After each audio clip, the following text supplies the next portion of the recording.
Hello students, let's kickstart today's editorial by congratulating our very own student Amog. Amog మన UPSC infinity ప్రోగ్రామ్లో join అయిన student. తనతో పాటు తనకి టీజీపీఎస్సీ గ్రూప్ 1 కాంప్లిమెంటరీగా మనం ఇచ్చాం. తను ఇప్పుడు టీజీపీఎస్సీ గ్రూప్ 1 ఎగ్జామ్స్లో 485.5 మార్క్స్ తెచ్చుకొని చాలా మంచి ర్యాంక్ కొట్టేశాడు. సో ఖచ్చితంగా డిఎస్పీ అయితే అయ్యే ఛాన్సెస్ ఉన్నాయి అండ్ ఆర్డీఓకి కూడా స్లిమ్ ఛాన్సెస్ ఉన్నాయని చెప్పేసి అంటున్నారు. So we have to wait and see. I want all of you to congratulate Amogh and then continue listening to today's editorial.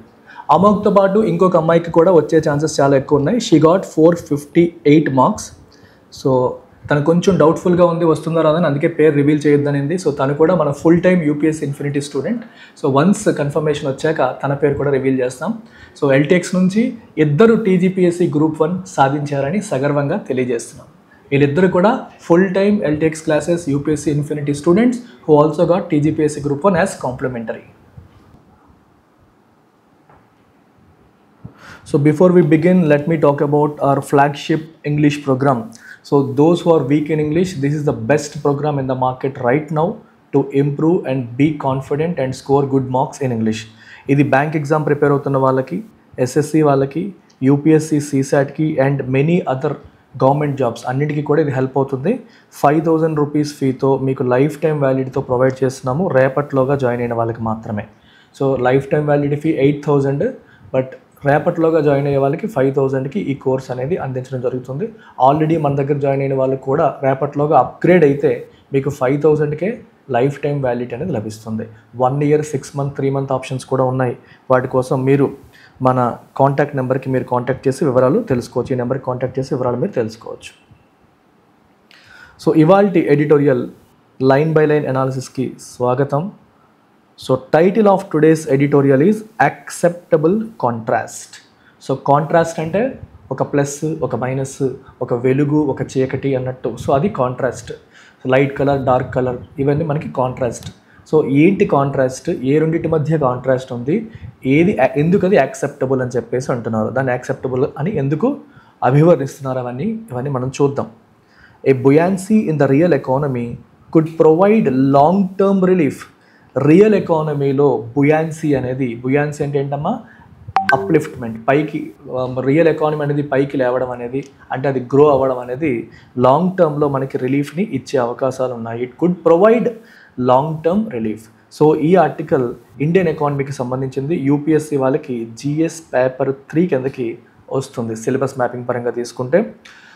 బుయాన్సీ అంటే అర్థం ఏంటి, పైకి రైజ్ అవ్వడం. మీరు ఫిజిక్స్లో బుయాన్సీ అనే కాన్సెప్ట్ వినుంటారు. మీరు ఎప్పుడైనా సరే వాటర్ ఉంది కదా, వాటర్లో మీరు ఇలా చెయ్యి పెట్టి తొయ్యండి వాటర్ని కిందకి.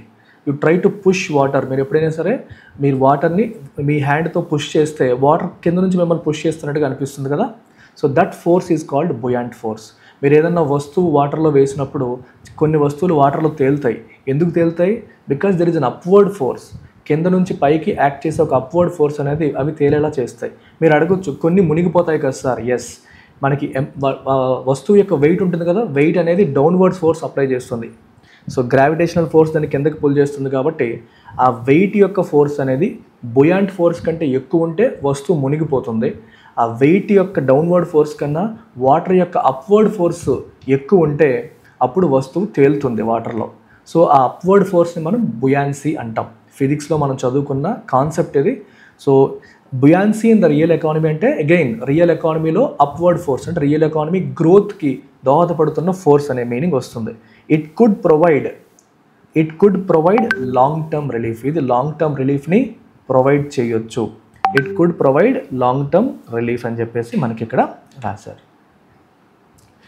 3 sets ఆఫ్ డేటా. రిలీఫ్ అంటే ఏంటమ్మా, ఉపశమనం. అంటే ఓవరాల్గా ఎకానమీకి ఇది ఒక పాజిటివ్ ఫోర్స్ అవ్వచ్చు, ఎకానమీకి ఇది హెల్ప్ అవ్వచ్చు అని. 3 sets ఆఫ్ డేటా ఏంటవి? జనవరి ఇండస్ట్రియల్ ప్రొడక్షన్ డేటా వచ్చింది. ఫిబ్రవరి రిటైల్ ఇన్ఫ్లేషన్ డేటా కూడా వచ్చింది.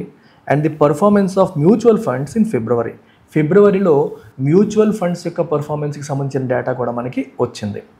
So these 3 present a contrast between India's real economy and the financial markets that is both concerning and heartening. Very interesting sentence. యాక్చువల్గా మనకి 3 sets of data వచ్చిందనమాట.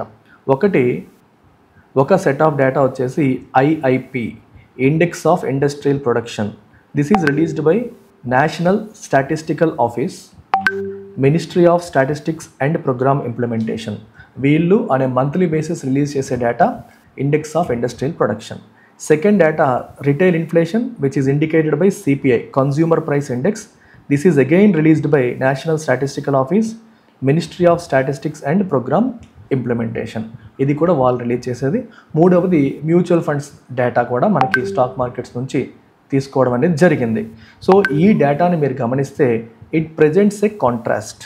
ఈ data మనకి ఒక కాంట్రాస్ట్ని present చేస్తుంది. కాంట్రాస్ట్ అంటే అర్థం ఏంటి? ఒక డేటా పాజిటివ్గా ఉంటే ఇంకో డేటా నెగిటివ్గా ఉందని అర్థం. అంటే అన్ని డేటాలు ఒకే రకంగా చెప్పట్లేదు. అంతా ఎకానమీ గురించి పాజిటివ్గా చెప్పట్లేదు, అంతా నెగిటివ్గా చెప్పట్లేదు. ఒకటి ఒక రకంగా చెప్తే ఇంకోటి ఇంకో రకంగా చెప్తోంది అని అర్థం. So that is the meaning of the word contrast here. అయితే మీరు గమనిస్తే ఇక్కడ ఇంకొక పదం కూడా కనిపిస్తుంది. ఏంటది? రియల్ ఎకానమీ అంటున్నాడు, ఫినాన్షియల్ మార్కెట్స్ అంటున్నాడు. సో మీకు యూపీఎస్సీలో దీని మీద ఒక ప్రీవియస్ ఇయర్ క్వశ్చన్ కూడా వచ్చింది. There is a difference between real economy, real sector and financial sector అని చెప్పేసి మనకి క్వశ్చన్ కూడా ఇంతకుముందు రావడం జరిగింది. సో రియల్ సెక్టార్ అంటే అర్థం ఏంటి? The sector which contributes to the production of goods and services. మనకి సిస్టంలో గుడ్స్ అండ్ సర్వీసెస్ ప్రొడక్షన్ కోసం కాంట్రిబ్యూట్ చేసే సెక్టార్స్ అన్నీ కూడా రియల్ సెక్టార్స్. అంటే మనకి primary sector agriculture, primary sector కదా agriculture, mining, forestry primary sector. Secondary sector మీరు వినుంటారు, ఇండస్ట్రీ, మ్యానుఫ్యాక్చరింగ్, ఇదంతా సెకండరీ సెక్టార్. అలాగే టెరిషరీ సెక్టార్ లేదా services sector. So services sector which is tertiary sector. ఈ మూడు సెక్టార్స్ని మనం రియల్ సెక్టార్స్ అని అంటాం. So the sectors which contribute towards the production of goods and services, వస్తువులు సేవల ప్రొడక్షన్కి కాంట్రిబ్యూట్ చేసే డైరెక్ట్ సెక్టార్స్ని మనం రియల్ సెక్టార్స్ అంటాం. మరి ఫినాన్షియల్ సెక్టర్ అంటే అర్థం ఏంటి? మన banks, stock markets, bond markets, real సెక్టార్కి అవసరమైన ఫండ్స్ని ప్రొవైడ్ చేసేవి ఈ ఫినాన్షియల్ సెక్టర్. ఇప్పుడు ఒక మ్యానుఫ్యాక్చరింగ్ కంపెనీ ఉంది, మ్యానుఫ్యాక్చరింగ్ కంపెనీకి ఫండ్స్ కావాలి, వాళ్ళు ఎక్కడికి వెళ్తారు? ఫైనాన్షియల్ సెక్టర్కి వెళ్తారు, బ్యాంక్స్ దగ్గర లోన్ తీసుకుంటారు, లేదా స్టాక్ మార్కెట్కి వచ్చి వాళ్ళు వాళ్ళ షేర్స్ని అమ్మకానికి పెడతారు. సో ఆ రకంగా వాళ్ళు ఫండ్స్ రైజ్ చేస్తారు. సో ఫినాన్షియల్ సెక్టర్ అనేది రియల్ సెక్టార్కి సపోర్ట్ చేస్తూ ఉంటుంది. ఓకేనా? ఇది మీరు గుర్తుపెట్టుకోవాలి.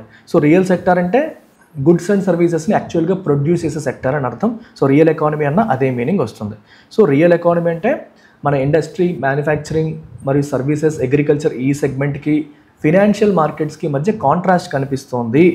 So and that is both concerning and heartening. Heartening అంటే ఆనందదాయకం, అది సంతోషాన్ని ఇచ్చే విషయం ఒకవైపు పాజిటివ్ ఆస్పెక్ట్ పరంగా తీసుకుంటే, ఇంకోవైపు అది కన్సర్నింగ్ అంటే బాధ కలిగిస్తుంది కూడా. అంటే ఒక నెగిటివ్ ఆస్పెక్ట్ ఉంది, ఒక పాజిటివ్ ఆస్పెక్ట్ ఉంది అని దాని యొక్క అర్థం. కన్సర్నింగ్ అంటే ఆందోళన కలిగిస్తోంది అని, హార్టనింగ్ అంటే ఆనందాన్ని కలిగిస్తోంది అని. In the real economy,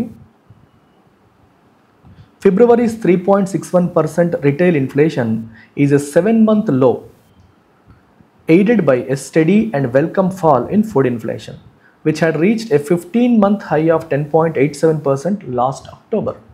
real ఎకానమీలో మీరు గమనిస్తే ఫిబ్రవరిలో వచ్చిన 3.61% రిటైల్ ఇన్ఫ్లేషన్, ఫిబ్రవరిలో 3.61% రిటైల్ ఇన్ఫ్లేషన్ అనేది మనకు కనిపిస్తుంది.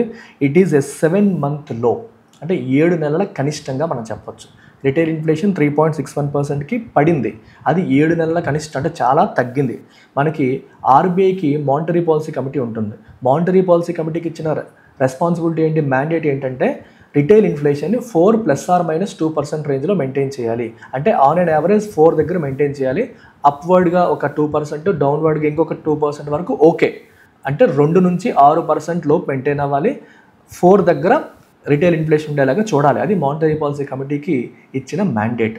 ఇప్పుడు 3.61%కి వచ్చిందంటే చాలా శుభ పరిణామం. ఎందుకంటే గత కొన్ని సంవత్సరాలుగా ఇన్ఫ్లేషన్ అనేది చాలా ఎక్కువగా ఉండింది, దానివల్ల ఇబ్బందులు పడుతూ వచ్చాం. సో ఇప్పుడు అది కంట్రోల్లోకి వచ్చిందని మనకు తెలుస్తుంది. అండ్ ఎయిడెడ్ అంటే ఇట్ వాజ్ సపోర్టెడ్ లేదా సహాయపడింది. దేనివల్ల ఇది జరిగిందంట? Study and welcome fall in food inflation. Food inflation బాగా పడిపోవడం హెల్ప్ చేసింది. అంటే గత కొన్ని సంవత్సరాలుగా ఎక్కువగా ఇన్ఫ్లేషన్కి ప్రధాన కారణం ఏంటంటే ఫుడ్ ఇన్ఫ్లేషనే. అంటే మనం తినే వస్తువులు ఏవైతే ఉంటాయి, ఫుడ్ ఐటమ్స్ ఏవైతే ఉంటాయి, వాటి ధరలు విపరీతంగా పెరిగిపోవడం అనేది ఇన్ఫ్లేషన్కి ప్రధాన కారణంగా ఉండింది. ఎస్పెషల్లీ వెజిటబుల్స్, ఓటీపీ అంటాం. మోస్ట్ ఇంపార్టెంట్ వెజిటబుల్స్ ఏంటి? OTP, onion, tomato and potato. వీటి ప్రైసులు చాలా ఎక్కువ ఉండడం వల్ల మనం ఇబ్బందులు పడుతూ వచ్చాం. ఇప్పుడు ఫుడ్ ఇన్ఫ్లేషన్లో స్టడీ అంటే స్టేబుల్గా, స్టడీగా అండ్ వెల్కమ్ అంటే మనం ఆహ్వానించదగింది.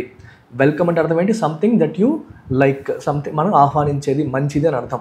అటువంటి ఫాల్ అంటే ఆ ఫుడ్ ఇన్ఫ్లేషన్లో ఫాల్ అంటే వెజిటబుల్ ప్రైసెస్ ధరలు ఇంత ముందుతో పోల్చుకుంటే చాలా వరకు కంట్రోల్ అవుతున్నాయి. అంటే ఆ పెరుగుదల అనేది తగ్గింది. ఒకప్పుడు విపరీతంగా పెరిగిపోయి ఇప్పుడు జస్ట్ కొంచెం పెరుగుతున్నాయి. దానివల్ల మనకి ఫుడ్ ఇన్ఫ్లేషన్ బాగా తగ్గింది. ఫుడ్ ఇన్ఫ్లేషన్ బాగా తగ్గడం వల్ల అది రిటైల్ ఇన్ఫ్లేషన్లో కూడా తగ్గుదలకి దారితీసింది. ఎందుకంటే సిపిఐ కన్జ్యూమర్ ప్రైస్ ఇండెక్స్లో ఫుడ్ ఇన్ఫ్లేషనే మనకి రఫ్లీ 40% వెయిటేజ్ ఉంటుంది. సో ఫుడ్ ఇన్ఫ్లేషన్ తగ్గితే ఆటోమేటిక్గా సిపిఐ వాల్యూ తగ్గుతుంది. ఆ రకంగా retail inflation was aided by fall in food inflation. Aid అంటే సహాయం. లాస్ట్ అక్టోబర్లో 10.87%కి వెళ్ళింది ఫుడ్ ఇన్ఫ్లేషన్, ఇప్పుడు తగ్గిందనమాట. February's food inflation, which is a barometer of people's spending on monthly groceries, fell to an almost 2-year low of 3.75%. So February food inflation ఏమైందమ్మా? 3.75%కి పడింది. అది 10.87%కి పెరిగింది last October. అక్కడ నుంచి ఇప్పుడు 3.75%కి పడడం అనేది జరిగింది. సో ఫుడ్ ఇన్ఫ్లేషన్ ఎక్కువ ఉంటే ప్రజలు ఎక్కువ పెట్టలేరు, ఎందుకంటే ఫుడ్ కోసమే చాలా ఎక్కువ ఖర్చు పెట్టాల్సి వస్తుంది కాబట్టి వేరే వస్తువులు కొనలేని పరిస్థితి వస్తుంది. అందుకే ఇది ఒక బారోమీటర్ ఏం చేస్తుంది? ప్రెషర్ని మెజర్ చేస్తుంది కదా, అలాగే మనకి మెజరింగ్ డివైస్ అన్నట్టుగా చెప్పొచ్చు. పీపుల్ యొక్క స్పెండింగ్ మంత్లీ గ్రాసరీస్ కోసం వాళ్ళు ఎంత స్పెండ్ చేస్తున్నారు అనేది ఫుడ్ ఇన్ఫ్లేషన్ ద్వారా మనకు తెలుస్తుంది అనమాట. అది ఒక మెజర్మెంట్ డివైస్గా మనం చెప్పొచ్చు. ఇది ఆల్మోస్ట్ 2-year low of 3.75%కి పడింది. This would come as a relief to India's policy makers who had hoped for a spike in consumption demand to buttress the government's full-year GDP growth target of 6.5% for the 2025 financial year. So this would come as a relief. ఇది ఒక ఉపశమనంలా మనకు వస్తుంది. Relief అంటే అర్థం ఏంటి? Respite. Relief అంటే అర్థం ఏంటమ్మా? ఒక ఉపశమనం. ఎవరికి? ఇండియాస్ పాలసీ మేకర్స్ అంటే ఎవరు? గవర్నమెంట్ అఫీషియల్స్, హై లెవెల్లో పాలసీని చేసే వాళ్ళని పాలసీ మేకర్స్ అంటాం. వీళ్ళు who had hoped for a spike అంటే ఏంటి? పెరుగుదల, ఇంక్రీజ్, సర్జ్. దేంట్లో స్పైక్ వాళ్ళు హోప్ చేశారు వస్తుంది అనుకున్నారు? కన్జ్యూమర్ డిమాండ్లో ఒక స్పైక్ వస్తుందంటే ప్రజలు కొనుగోళ్ళు బాగా పెంచుతారని చెప్పి వాళ్ళు ఆశ పెట్టుకొని ఉన్నారు. అండ్ దిస్ కన్జ్యూమర్ డిమాండ్లో వచ్చే spike to buttress the government's full year GDP growth target of 6.5%. Buttress అంటే support. The word buttress means support. So బేసికల్గా గవర్నమెంట్ ఆఫ్ ఇండియా 24-25 ఆర్థిక సంవత్సరానికి జీడిపి 6.5% ఉంటుంది అని చెప్పి ఎస్టిమేట్ చేసుకుంది. గవర్నమెంట్ ఆఫ్ ఇండియా ఎస్టిమేషన్ ఏంటమ్మా? FY 24-25కి 6.5% జీడిపి ఉంటుందని. అయితే మరి జీడిపి పెరగాలంటే అర్థం ఏంటి? అంటే గుడ్స్ అండ్ సర్వీసెస్ యొక్క ప్రొడక్షన్ పెరగాలి. ఆ ప్రొడక్షన్ పెరగడానికి మనకి ఎన్నో మార్గాలు ఉన్నాయి. ఒకటి, కన్జ్యూమర్స్ ఎక్కువగా స్పెండ్ చేస్తున్నారు అనుకోండి, హౌస్ హోల్డ్స్ ఎక్కువగా స్పెండ్ చేస్తున్నారు అనుకోండి, వాళ్ళ స్పెండింగ్ వల్ల గుడ్స్ అండ్ సర్వీసెస్ సేల్స్ పెరుగుతాయి, తద్వారా ప్రొడక్షన్ కూడా పెరుగుతుంది. సో ఇప్పుడు ఈ పాలసీ మేకర్స్ అదే అనుకుంటారు, కన్జ్యూమర్ స్పెండింగ్ బాగా పెరగడం వల్ల మనకి అది జీడిపికి సపోర్ట్ అవుతుందని చెప్పి వాళ్ళు ఆశ పెట్టుకున్నారు. సో వాళ్ళకి ఇది ఒక పాజిటివ్ ఆస్పెక్ట్గా మనం చెప్పొచ్చు. ఎందుకంటే ఫుడ్ ఇన్ఫ్లేషన్ తగ్గింది కాబట్టి, కన్జ్యూమర్స్ ఫుడ్ కోసం పెట్టే ఖర్చు తగ్గుతుంది కాబట్టి, వాళ్ళు మిగిలిన వస్తువుల కోసం వాళ్ళ దగ్గర ఎనఫ్ మనీ అనేది ఉంటుంది. సో వాళ్ళు ధరలు తగ్గాయి కాబట్టి, ధరలు కంట్రోల్లోకి వచ్చాయి కాబట్టి వేరే వస్తువుల కోసం ఎక్కువగా స్పెండ్ చేసే అవకాశం అనేది దీనివల్ల లభిస్తుంది అనేది పాలసీ మేకర్స్ యొక్క ఆలోచన. February's 3.61% retail inflation is also well within the RBI's medium-term 4% inflation target, signaling a probable, albeit much-needed repo rate cut at a time when there has been a liquidity squeeze in the domestic financial system due to the worrisome flight of foreign investors as a hedge against a depreciating rupee, the US's proposed tariffs induced inflation and global uncertainties. Very, very interesting sentence amma, careful ga vinandi, chaala subject meer ikkada నేర్చేసుకుంటారు. So ఫిబ్రవరి యొక్క 3.61% retail inflation ఏదైతే ఉందో, CPI ఏదైతే ఉందో, is also well within the RBI's medium term 4% inflation target. ఇందాక చెప్పాను మీకు, ఆర్బీఐ మానిటరీ పాలసీ కమిటీకి ఒక టార్గెట్ ఉంటుంది. ఏంటది? రిటైల్ ఇన్ఫ్లేషన్ని 4% దగ్గర మెయింటైన్ చేయాలి. ఇన్ఫ్లేషన్ అంటే అర్థం ఏంటమ్మా? Sustained increase in prices of the goods and services ధరలో వచ్చే పెరుగుదలని మనం ఇన్ఫ్లేషన్ అని చెప్పంటాం. అది హోల్సేల్ లెవెల్లో అంటే company to company level, bulk లెవెల్లో మెజర్ చేస్తే అది హోల్సేల్ ప్రైస్ ఇండెక్స్ అవుతుంది. హోల్సేల్ ప్రైస్ ఇండెక్స్ ద్వారా మెజర్ చేస్తాం, దాన్ని హోల్సేల్ ఇన్ఫ్లేషన్ అంటాం. అదే రిటైల్ లెవెల్లో మెజర్ చేస్తే దాన్ని రిటైల్ ఇన్ఫ్లేషన్ అంటాం. It is measured by consumer price index. అయితే ఇది ఎంత ఉండాలని టార్గెట్ పెట్టుకున్నారు? 4% టార్గెట్ పెట్టుకున్నారు. సో ఆ టార్గెట్ లోపలికి వచ్చేసింది కాబట్టి it also signals a probable and albeit much needed repo rate cut at a time. So repo rate cut ఇంకా రాబోతోంది అని కూడా మనం ఎక్స్పెక్ట్ చేయొచ్చు. సో బేసిక్గా you have to understand some conceptual stuff here. So what is the difference between interest rates and inflation? Interest రేట్స్కి ఇన్ఫ్లేషన్కి ఉన్న సంబంధం ఏంటని మీరు కొంచెం తెలుసుకోవాలి. తెలిస్తే ఆ కాన్సెప్ట్ మీకు అర్థమవుతుంది. సో బేసిక్గా ఏమవుతుందంటే ఇన్ఫ్లేషన్ అంటే ధరల పెరుగుదల. ధరలు ఎప్పుడు పెరుగుతాయి? ఇన్ఫ్లేషన్ అంటే అర్థం ఏంటమ్మా? ప్రైసెస్ పెరగడం, ప్రైసెస్లో పెరుగుదల. ప్రైసెస్ ఎప్పుడు పెరుగుతాయి? When the demand is more. Demand ఎక్కువగా ఉంటుంది. దేనికి? గుడ్స్ అండ్ సర్వీసెస్కి డిమాండ్ ఎక్కువగా ఉంటే ధరలు పెరుగుతాయి. అయితే నెక్స్ట్ డిమాండ్ ఎప్పుడు పెరుగుతుంది? When there is more money in the hands of, ప్రజల చేతుల్లో డబ్బులు ఎక్కువగా ఉంటే వాళ్ళు ఎక్కువగా కొనుగోలు చేయడానికి ఆసక్తి చూపిస్తారు, పెరుగుతుంది. ప్రజల చేతిలో డబ్బులు ఎక్కువగా ఉండడానికి ఇంట్రెస్ట్ రేట్స్కి ఏమైనా సంబంధం ఉందా? మీరు ఆలోచించండి. ఇంట్రెస్ట్ రేట్స్ అనేవి తక్కువ ఉన్నాయి అనుకోండి, అప్పుడు లోన్స్ తీసుకునే వాళ్ళ సంఖ్య పెరుగుతుందా పెరగదా? ఖచ్చితంగా పెరుగుతుంది. ఎక్కువ మంది లోన్ తీసుకుంటారు. వడ్డీ రేట్లు తక్కువ ఉన్నాయి కదా తీసేసుకుందాం అనుకుంటారు. ఎక్కువ ఉండేటప్పుడు ఆగేవాడు కూడా వడ్డీ రేట్లు తక్కువ ఉండేవాడు ఇంట్రెస్ట్ చూపేసి బైక్ కొందాం, కారు కొందాం, అది కొందాం, ఇది కొందాం అని డబ్బులు తీసుకుంటారు బ్యాంకుల దగ్గర. తీసుకొని వాళ్ళ చేతిలోకి డబ్బులు వస్తాయి, వాళ్ళు దాన్ని స్పెండ్ చేస్తారు. సో ఇంట్రెస్ట్ రేట్స్ తక్కువ ఉంటే ఎప్పుడైనా సరే అది ఇన్ఫ్లేషన్కి దారి తీయొచ్చు, అది ఇన్ఫ్లేషన్ రావడానికి దారి తీయొచ్చు. మీకు అర్థమైందా? సో ఇంట్రెస్ట్ రేట్స్కి ఇన్ఫ్లేషన్కి రిలేషన్ ఏంటమ్మా? ఇది ఇన్వర్స్ ప్రపోర్షనాలిటీ. ఇంట్రెస్ట్ రేట్స్ పెరిగితే ఇన్ఫ్లేషన్ తగ్గడానికి ఆస్కారం ఉంటుంది, ఇంట్రెస్ట్ రేట్స్ తగ్గితే ఇన్ఫ్లేషన్ పెరగడానికి ఆస్కారం ఉంటుంది. అయితే గత కొన్ని సంవత్సరాలుగా ఇన్ఫ్లేషన్ అనేది చాలా ఎక్కువగా ఉంటుంది. అందుకని ఇన్ఫ్లేషన్ని తగ్గించాలి అనే ఉద్దేశంతో ఇంట్రెస్ట్ రేట్స్ కూడా ఎక్కువగా మెయింటైన్ చేశారు. అంటే రెపో రేట్ ఎక్కువగా మెయింటైన్ చేశారు. రెపో రేట్ అంటే అర్థం ఏంటి? బ్యాంకులు ఆర్బీఐ దగ్గర డబ్బు తీసుకునేటప్పుడు పే చేయాల్సిన వడ్డీ రేట్ని మనం రెపో రేట్ అంటాం. సో దానికి చాలా కథ ఉంటుంది, సింపుల్గా అర్థం చేసుకోండి. ఎప్పుడైనా సరే బ్యాంక్స్కి ఎమర్జెన్సీస్ అయినప్పుడు they can take money from RBI by giving their government securities as collateral. బ్యాంకుల దగ్గర ఉన్న గవర్నమెంట్ సెక్యూరిటీస్ లేదా బాండ్స్ని కొలేటరల్గా పెట్టి బ్యాంకులు ఆర్బీఐ దగ్గర ఫండ్స్ తీసుకోవచ్చు. ఆ ఫండ్స్ మీద బ్యాంకులు ఆర్బీఐకి చెల్లించాల్సిన ఇంట్రెస్ట్ రేట్ని మనం రెపో రేట్ అని చెప్పేసి అంటాం. సో ఈ రెపో రేట్ అనేది పెరిగింది అనుకోండి, బ్యాంక్ వాడు ఆర్బీఐకి చెల్లించాల్సింది పెరుగుతుంది. సో ఆబ్వియస్గా మరి బ్యాంక్ వాడు కస్టమర్కి ఛార్జ్ చేసేది కూడా పెంచేస్తాడు. సో రెపో రేట్ పెరిగినప్పుడు బ్యాంక్ వాడు కస్టమర్కి ఛార్జ్ చేసే ఇంట్రెస్ట్ రేట్ కూడా పెంచుతుంటాడు. సో రెపో రేట్ పెరిగినప్పుడు జనరల్గా మార్కెట్లో వడ్డీ రేట్లు కూడా పెరుగుతాయి. అలా వడ్డీ రేట్లు పెరగడం ద్వారా జనాలు లోన్స్ తీసుకోవడం తగ్గుతుంది, లేకపోతే ప్రజల చేతిలో డబ్బులు తగ్గి మనకి వస్తువులు సేవలకి డిమాండ్ తగ్గి ధరలు అదుపులోకి వస్తాయని ఒక ఉద్దేశం అనమాట. సో అందుకే గత కొన్ని సంవత్సరాలుగా వడ్డీ రేట్లు ఎక్కువ మెయింటైన్ చేశారు.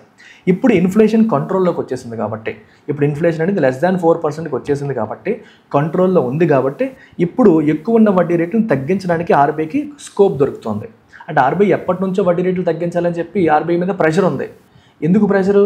వడ్డీ రేట్లు ఎక్కువ ఉంటే ఎకానమీ సఫర్ అవుతుంది, ఇండస్ట్రీ గ్రోత్ దెబ్బతింటుంది. ఇండస్ట్రీ గ్రో అవ్వాలంటే వడ్డీ రేట్లు తక్కువ ఉండాలి. అన్ఫార్చునేట్లీ వడ్డీ రేట్లు ఎక్కువగా ఉండడం వల్ల ఇండస్ట్రీకి దెబ్బ తగులుతుంది.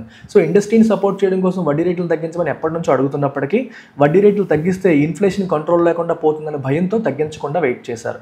ఇప్పుడు ఇన్ఫ్లేషన్ కంట్రోల్లోకి వచ్చేసింది కాబట్టి వడ్డీ రేట్లు తగ్గించడానికి ఆర్బీఐకి అవకాశం అనేది లభిస్తుంది. So this is the concept here. అర్థమైందా? Okay. At a time there has been a liquidity squeeze. ఇది అవసరమైంది ఒకటి. ఇంకొక ప్రాబ్లం ఏంటంటే మార్కెట్లో we also have a liquidity squeeze. Liquidity squeeze అంటే అర్థం ఏంటి? మార్కెట్లో ఇనఫ్ రూపీస్ లేకుండా అయిపోయింది. లిక్విడిటీ అంటే అర్థం ఏంటమ్మా? Availability of cash in the hands of bank. బ్యాంకుల చేతుల్లో డబ్బు అవైలబుల్గా ఉండడాన్ని మనం లిక్విడిటీ అంటాం. సో బ్యాంక్ చేతిలో డబ్బులు అంటే ఇప్పుడు నువ్వు విత్డ్రాల్ చేయడానికి వెళ్ళావు, బ్యాంకు దగ్గర ఇమీడియట్గా డబ్బులు ఉంటే నీకు ఇచ్చేస్తాడు, లేకపోతే రేపురా ఎల్లుండ్రా అని అంటాడు. సో రేపురా ఎల్లుండ్రా అన్నాడంటే బ్యాంకు లిక్విడిటీ ప్రాబ్లం ఫేస్ చేస్తుంది అని అర్థం అనమాట. సో బ్యాంక్స్ దగ్గర ఇనఫ్ క్యాష్ లేకపోతే లిక్విడిటీ ప్రాబ్లం వస్తుంది అని అర్థం. అయితే మార్కెట్లో లిక్విడిటీ స్క్వీజ్ ఉంది. ఎందుకుంది? Due to worrisome flight of foreign investors as the hedge against a depreciating rupee, the US has proposed tariffs induced inflation and global uncertainties. ఈ స్టోరీ కూడా మీకు చెప్తాను, చాలా కేర్ఫుల్గా వినండి. చాలా వరిసమ్ అంటే అర్థం వొకాబులరీ చూసేద్దాం ఫస్ట్. స్క్వీజ్ అంటే నొక్కేయడం, లిక్విడిటీ స్క్వీజ్ అంటే ఇనఫ్ లేదని అర్థం. వరిసమ్ అంటే అర్థం ఏంటమ్మా? వరియింగ్, ఆందోళన కలిగించేలాగా. ఫ్లైట్ అంటే ఏంటి? వెళ్ళిపోవడం. ఏంటి వెళ్ళిపోవడం? ఫారిన్ ఇన్వెస్టర్స్ ఇండియా నుంచి పారిపోతున్నారు, బయటికి వెళ్ళిపోతున్నారు. అంటే Indian stock markets, Indian bond మార్కెట్స్లో వాళ్ళు ఏదైతే పెట్టుబడి పెట్టారో ఆ పెట్టుబడులు వాళ్ళు ఉపసంహరించుకొని వాళ్ళు మళ్ళీ అమెరికాకి వెళ్ళిపోతున్నారు. ఎందుకు వెళ్ళిపోతున్నారు? As the hedge against depreciating rupee రోజు రోజుకి డిప్రిషియేట్ అయిపోతుంది. సో దాని నుంచి ప్రొటెక్షన్ కోసం అని చెప్పి వాళ్ళు వెళ్ళిపోతున్నారని చెప్పొచ్చు. మెయిన్గా వాళ్ళు వెళ్ళిపోవడానికి ప్రధాన కారణం ఏంటంటే అమెరికాలో ట్రంప్ పాలసీస్. ట్రంప్ ప్రెసిడెంట్ అయిన తర్వాత ఏం చేశారు అమెరికాలో? ఆయన టారిఫ్స్ ఇంట్రడ్యూస్ చేశారు. టారిఫ్ అంటే అర్థం ఏంటి? సుంకం. ఎక్స్పోర్ట్స్ పైన, ఇంపోర్ట్స్ పైన, ఎస్పెషలీ వివిధ దేశాల నుంచి అమెరికాకు వస్తున్న ఇంపోర్ట్స్ పైన ట్రంప్ టారిఫ్స్ వేస్తున్నారు. టారిఫ్ అంటే సుంకాలు వేస్తున్నారు. సో అమెరికా టారిఫ్స్ వేస్తుంది కాబట్టి అమెరికా నుంచి ఇంపోర్ట్ చేసుకున్న కంట్రీలు కూడా అమెరికన్ గుడ్స్ పైన కూడా టారిఫ్స్ వేస్తున్నాయి. దీనివల్ల ప్రపంచంలో గ్లోబల్ లెవెల్లో టారిఫ్ వార్ నడుస్తుంది, సుంకాల యుద్ధం నడుస్తుంది. సో ఒకరి మీద ఒకరు టారిఫ్లు వేసుకోవడం వల్ల ఏమవుతుంది? విదేశాల్లో ప్రతి కంట్రీకి కూడా విదేశాల నుంచి వచ్చే వస్తువులు ధరలు పెరిగిపోతాయి. ఎందుకంటే 100 రూపాయల వస్తువు మీద నువ్వు 25% ఇంపోర్ట్ డ్యూటీ వేసావు అనుకో, సో అది 100 రూపాయల వస్తువు 125 రూపాయలు అవుతుంది. వాటి ధరలు అనేవి పెరిగిపోతూ ఉంటాయి. సో అలా ఇంపోర్ట్స్ పెరిగిపోవడం వల్ల దాని ధరలు పెరిగిపోవడం వల్ల వచ్చే ఇన్ఫ్లేషన్నే మనం tariff induced inflation, imported inflation అంటాం. ఇంపోర్ట్స్ ఎందుకు పెరుగుతున్నాయి? టారిఫ్స్ వల్ల. వాటి వల్ల వచ్చే ఇన్ఫ్లేషన్ ఏమంటాం? ఇంపోర్టెడ్ ఇన్ఫ్లేషన్ అని చెప్పేసి అంటాం. అదొక పక్క. ఇంకోవైపు గ్లోబల్ అన్సర్టనిటీస్. ఇప్పటి వరకు ఒక కంట్రీ డిఫరెంట్ కంట్రీస్ మీద డిపెండ్ అవుతూ వస్తువులు ఇంపోర్ట్ చేసుకునేది, ఎక్స్పోర్ట్ చేసుకునేది. ట్రంప్ మొత్తం టారిఫ్ పాలసీస్ మార్చేయడం వల్ల ఇప్పుడు నువ్వు అమెరికాకి పంపిస్తున్న గుడ్స్ అమెరికా వాడు టారిఫ్ వేస్తున్నాడు, నువ్వు ఇంకో కంట్రీని ఎత్తుక్కోవాలి. ఇంకెక్కడ పంపించాలి? అమెరికా వాడు కొండం మానేస్తాడు, లేకపోతే అక్కడ టారిఫ్ పెరిగిపోయింది కాబట్టి అక్కడ మార్కెట్లో మన వస్తువు యొక్క అట్రాక్టివ్నెస్ తగ్గిపోతుంది. సో కాబట్టి you need to export your goods to some other country. So మొత్తం గ్లోబల్ డైనమిక్స్ అన్ని మారిపోయి ఒక రకమైన అన్సర్టనిటీస్ క్రియేట్ అవుతాయి. ఎలా ఉంటుందో తెలియని ఒక అనిశ్చిత వాతావరణానికి దారితీస్తుంది. అయితే ఇట్లాంటి అనిశ్చిత వాతావరణంలో ఇన్వెస్టర్స్ ఎలా ఆలోచిస్తారు? ఇన్వెస్టర్స్ ఎప్పుడు కూడా వాళ్ళ మనీ సేఫ్గా ఉండాలని కోరుకుంటారు. సో అన్సర్టన్ ఎన్వైరన్మెంట్ ఉన్నప్పుడు వాళ్ళ మనీ ఏ కరెన్సీలో పెట్టుకుంటే సేఫ్గా ఉంటుందో ఆ కరెన్సీలో పెట్టుకుంటారు. ఏ కరెన్సీ అన్నిటికంటే సేఫ్ ఇన్వెస్టర్ పాయింట్ ఆఫ్ వ్యూలో? డాలర్. ప్రపంచంలో అన్నిటికంటే most powerful currency, most stable currency dollar కాబట్టి మా డబ్బంతా డాలర్స్లోనే పెట్టుకోవాలని చెప్పి ఇన్వెస్టర్స్ అనుకుంటారు. అందుకోసం వాళ్ళు ఏం చేస్తున్నారు? ఇండియన్ మార్కెట్లో ఇన్వెస్ట్ చేసిన డబ్బులు కాస్త తీసేసి దాన్ని తీసుకొచ్చి అమెరికన్ బాండ్స్లో పెట్టుకుంటున్నారు. సో ఆ రకంగా డాలర్ అనేది రోజు రోజుకి స్ట్రెంగ్తన్ అవుతుంది. ఇండియన్ మార్కెట్లో వాళ్ళు అమ్మినప్పుడు, వాళ్ళ స్టాక్స్ అన్ని అమ్మినప్పుడు వాళ్ళకి ఏ కరెన్సీలో వస్తాయి డబ్బులు? రూపీస్ వస్తాయి. ఆ రూపీస్ని వాళ్ళు ఏం చేస్తున్నారు? డాలర్స్ కింద ఎక్స్చేంజ్ చేసుకుంటున్నారు. రూపీస్ ఇచ్చేసి వాళ్ళు డాలర్స్ కింద మార్చుకొని ఆ డాలర్స్ పట్టుకొని వెళ్ళిపోతున్నారు. సో ఇన్ ఏ వే మీరు గమనిస్తే రూపీస్ అమ్ముతూ డాలర్స్ కొంటున్నారు. రూపీస్ అమ్ముతూ డాలర్స్ కొనడం వల్ల డాలర్ స్ట్రెంగ్తన్ అవుతుంది, రూపీ వాల్యూ పడిపోతుంది. ఏ వస్తువు అయితే నువ్వు ఎక్కువగా అమ్మేస్తూ ఉంటావో దాని వాల్యూ తగ్గుతుంది. ఏ వస్తువు అయితే మనం కొంటుంటామో దానికి డిమాండ్ పెరిగి దాని వాల్యూ అనేది పెరుగుతుంది. సో గత కొన్ని నెలలుగా ఏం జరుగుతుందంటే భారతదేశంలో రూపీ వాల్యూ అనేది తగ్గుతోంది. రూపీ ఏమవుతుందమ్మా? డిప్రీషియేట్ అవుతుంది. డాలర్ ఏమవుతుంది? ఎప్రీషియేట్ అవుతుంది. ఎందుకని? ట్రంప్ వచ్చిన తర్వాత ఎస్పెషల్లీ ఈ అన్సర్టన్ ఎన్వైరన్మెంట్లో కంపెనీస్, ఫారిన్ ఇన్వెస్టర్స్ అందరూ కూడా ఇండియన్ మార్కెట్ నుంచి ఎగ్జిట్ అయ్యి వాళ్ళు రూపీస్ని డాలర్స్లోకి మార్చేసుకుంటున్నారు. అయితే ఈ గత కొన్ని నెలలుగా ఆర్బీఐ ఏం చేసింది? రూపీ పడిపోతూ ఉంటే, రూపీ అలా కంటిన్యూస్గా పడిపోతూ ఉంటే అది మంచిది కాదని భావించి ఆర్బీఐ రూపీని సపోర్ట్ చేయడానికి ట్రై చేసింది. It try to support rupee. So రూపీని సపోర్ట్ చేయాలంటే ఏం చేయాలి అంటే, రూపీ వాల్యూ పడిపోకుండా ఉండాలంటే ఆర్బీఐ ఏం చేయాలి? సో ఆర్బీఐ ఏం చేసిందంటే it started selling dollars. RBI ఏం చేసిందమ్మా? ఆర్బీఐ స్టార్టెడ్ సెల్లింగ్ డాలర్స్ నమ్మడం మొదలుపెట్టింది. ఆర్బీఐ తన దగ్గర ఉన్న డాలర్స్ని మార్కెట్లో అమ్మకానికి పెట్టింది. డాలర్స్ ఎక్కువగా అమ్మితే డాలర్ మీద సెల్లింగ్ ప్రెజర్ పడుతుంది, రూపీకి డిమాండ్ క్రియేట్ అవుతుంది. నువ్వు డాలర్ అమ్ముతున్నావు అంటే మా డాలర్ని దేని పెట్టుకుంటారు? ఇండియాలో రూపీ పెట్టుకుంటారు. సో రూపీకి డిమాండ్ పెరిగి డాలర్ మీద సెల్లింగ్ ప్రెజర్ పడి డాలర్తో పడిస్తే రూపీ విపరీతంగా పడిపోకుండా ఆర్బీఐ కాపాడుతుంది అనమాట మార్కెట్లోకి ఎంటర్ అయ్యి. సో ఆర్బీఐ తన దగ్గర ఉన్న డాలర్స్ అన్ని అమ్మేస్తూ మార్కెట్లో ఉన్న రూపీస్ అన్ని తను తీసేసుకుంది. కేర్ఫుల్గా అబ్జర్వ్ చేయండి అమ్మా. ఆర్బీఐ ఏం చేసింది? It started selling dollars. చాలా జాగ్రత్తగా మీరు అర్థం చేసుకోవాలి. సో ఇది ఆర్బీఐ అనుకోండి, ఇవి బ్యాంక్స్ అనుకోండి. ఆర్బీఐ తన దగ్గర ఉన్న డాలర్స్ అన్నీ కూడా అమ్ముతోంది. ఎప్పుడైతే తన దగ్గర డాలర్స్ అమ్ముతుందో ఈ డాలర్స్ ఎవరైతే కొనుక్కుంటున్నారో, బ్యాంక్స్ కావచ్చు, అదర్ ఇన్వెస్టర్స్ కావచ్చు, వాళ్ళ దగ్గర ఉన్న రూపీస్ అన్నీ ఏమవుతున్నాయి? ఆర్బీఐ దగ్గరికి వచ్చేసాయి. సో ఒక రకంగా చెప్పాలంటే మార్కెట్లో ఉన్న రూపీస్ అన్నీ ఆర్బీఐ దగ్గరికి వచ్చేస్తున్నాయి. సో మార్కెట్లో ఉన్న రూపీస్ అన్నీ ఆర్బీఐకి రావడం వల్ల మన మనీ సప్లై, మన సిస్టంలో రూపీస్ సప్లై ఏమైంది? రూపీ సప్లై తగ్గిపోయింది. రూపీ సప్లై ఎందుకు తగ్గిపోయింది? రూపీస్ ఆర్బీఐ దగ్గరికి వెళ్ళిపోయాయి. ఆర్బీఐ దగ్గర ఉన్న డాలర్స్ బయటకు వస్తున్నాయి, మార్కెట్లో ఉన్న రూపీస్ ఆర్బీఐ దగ్గరికి వెళ్ళిపోతున్నాయి. ఆర్బీఐ దగ్గర ఉంటే మనీ సప్లై ఉన్నట్టు కాదు, బ్యాంకుల దగ్గర ఉండాలి లేదా ప్రజల దగ్గర ఉండాలి. సో ఆర్బీఐ దగ్గరికి రూపీస్ వెళ్ళిపోయి డబ్బంతా కూడా స్క్వీజ్ అయిపోతుంది. అందుకే దీన్ని లిక్విడిటీ స్క్వీజ్ అన్నాం. సో సిస్టంలో రూపీస్ సప్లై తగ్గిపోయింది. ఎందుకంటే ఆర్బీఐ డాలర్స్ని అమ్ముతూ రూపీస్ని కొంటోంది కాబట్టి. ఎందుకు రూపీస్ని కొంటోంది? రూపీని సపోర్ట్ చేయడం కోసం. రూపీని సపోర్ట్ చేయడం కోసం ఆర్బీఐ చేస్తున్న ఈ పని వల్ల రూపీస్ అనేవి స్ట్రెంగ్తన్ అవుతున్నాయి, అంటే పడిపోకుండా కాపాడుతుంది. బట్ ఈ కార్యక్రమంలో రూపీస్ అన్ని కూడా మార్కెట్ నుంచి మాయమైపోయి ఆర్బీఐ దగ్గరికి వచ్చేస్తున్నాయి. So this created a liquidity squeeze. దానివల్ల లిక్విడిటీ స్క్వీజ్ అనేది వచ్చింది. లిక్విడిటీ అంటే అర్థం ఏంటమ్మా? The availability of cash with banks. So banks దగ్గర ఉన్న రూపీస్ తగ్గిపోయాయి. రూపీస్ తగ్గిపోయే పరిస్థితి మనకి వచ్చేసింది. ఓకే, ఇది మార్కెట్లో ఉన్న ప్రాబ్లమ్స్. ఇలాంటి టైంలో రెపో రేట్ తగ్గించడం అనేది అవసరము అని చెప్పేసి అంటున్నారు. The RBI's February 7.25 basis point repo rate cut. ఫిబ్రవరి 7th నాడు 0.25 బేసిస్ పాయింట్స్ తగ్గించింది ఆర్బీఐ. 0.25 బేసిస్ పాయింట్స్ ఏం చేసిందమ్మా ఆర్బీఐ? తగ్గించింది. దేన్ని? రెపో రేట్ని. From 6.5% to 6.25%. రెపో రేట్ 6.5% ఉంటే దాన్ని 6.25% తగ్గించింది. 100 బేసిస్ పాయింట్స్ అంటే 1% అని అర్థం. 0.25 బేసిస్ పాయింట్స్ అంటే 0.25% అని అర్థం. After a gap of 5 years, 5 సంవత్సరాల తర్వాత ఆర్బీఐ ఈ కార్యక్రమం చేసింది. అంటే 5 సంవత్సరాల నుంచి రెపో రేటు ఎక్కువగానే ఉంది. 6.5% మెయింటైన్ అవుతుంది రెపో రేటు. ఒకప్పుడు 4% దగ్గర కూడా తగ్గింది. కోవిడ్ టైంలో 3.5-4% వరకు కూడా తగ్గింది. తర్వాత ఇన్ఫ్లేషన్ కంట్రోల్ చేయడం కోసం రెపో రేట్ పెంచుకుంటూ 6.5 వరకు తీసుకెళ్ళిపోయారు. ఇప్పుడు దాన్ని 5 సంవత్సరాల తర్వాత మనకి 0.25% తగ్గించి 6.25% తగ్గించడం జరిగింది. And it signalled the central bank's intent to raise capital flows in the real economy. So ఇది మనకి ఏం ఇండికేట్ చేస్తుంది? సెంట్రల్ బ్యాంక్ అంటే ఆర్బీఐ యొక్క ఇంటెంట్ అంటే ఉద్దేశం, ఇంటెన్షన్ అని అర్థం. దేనికి? టు రైజ్ అంటే ఇంక్రీజ్.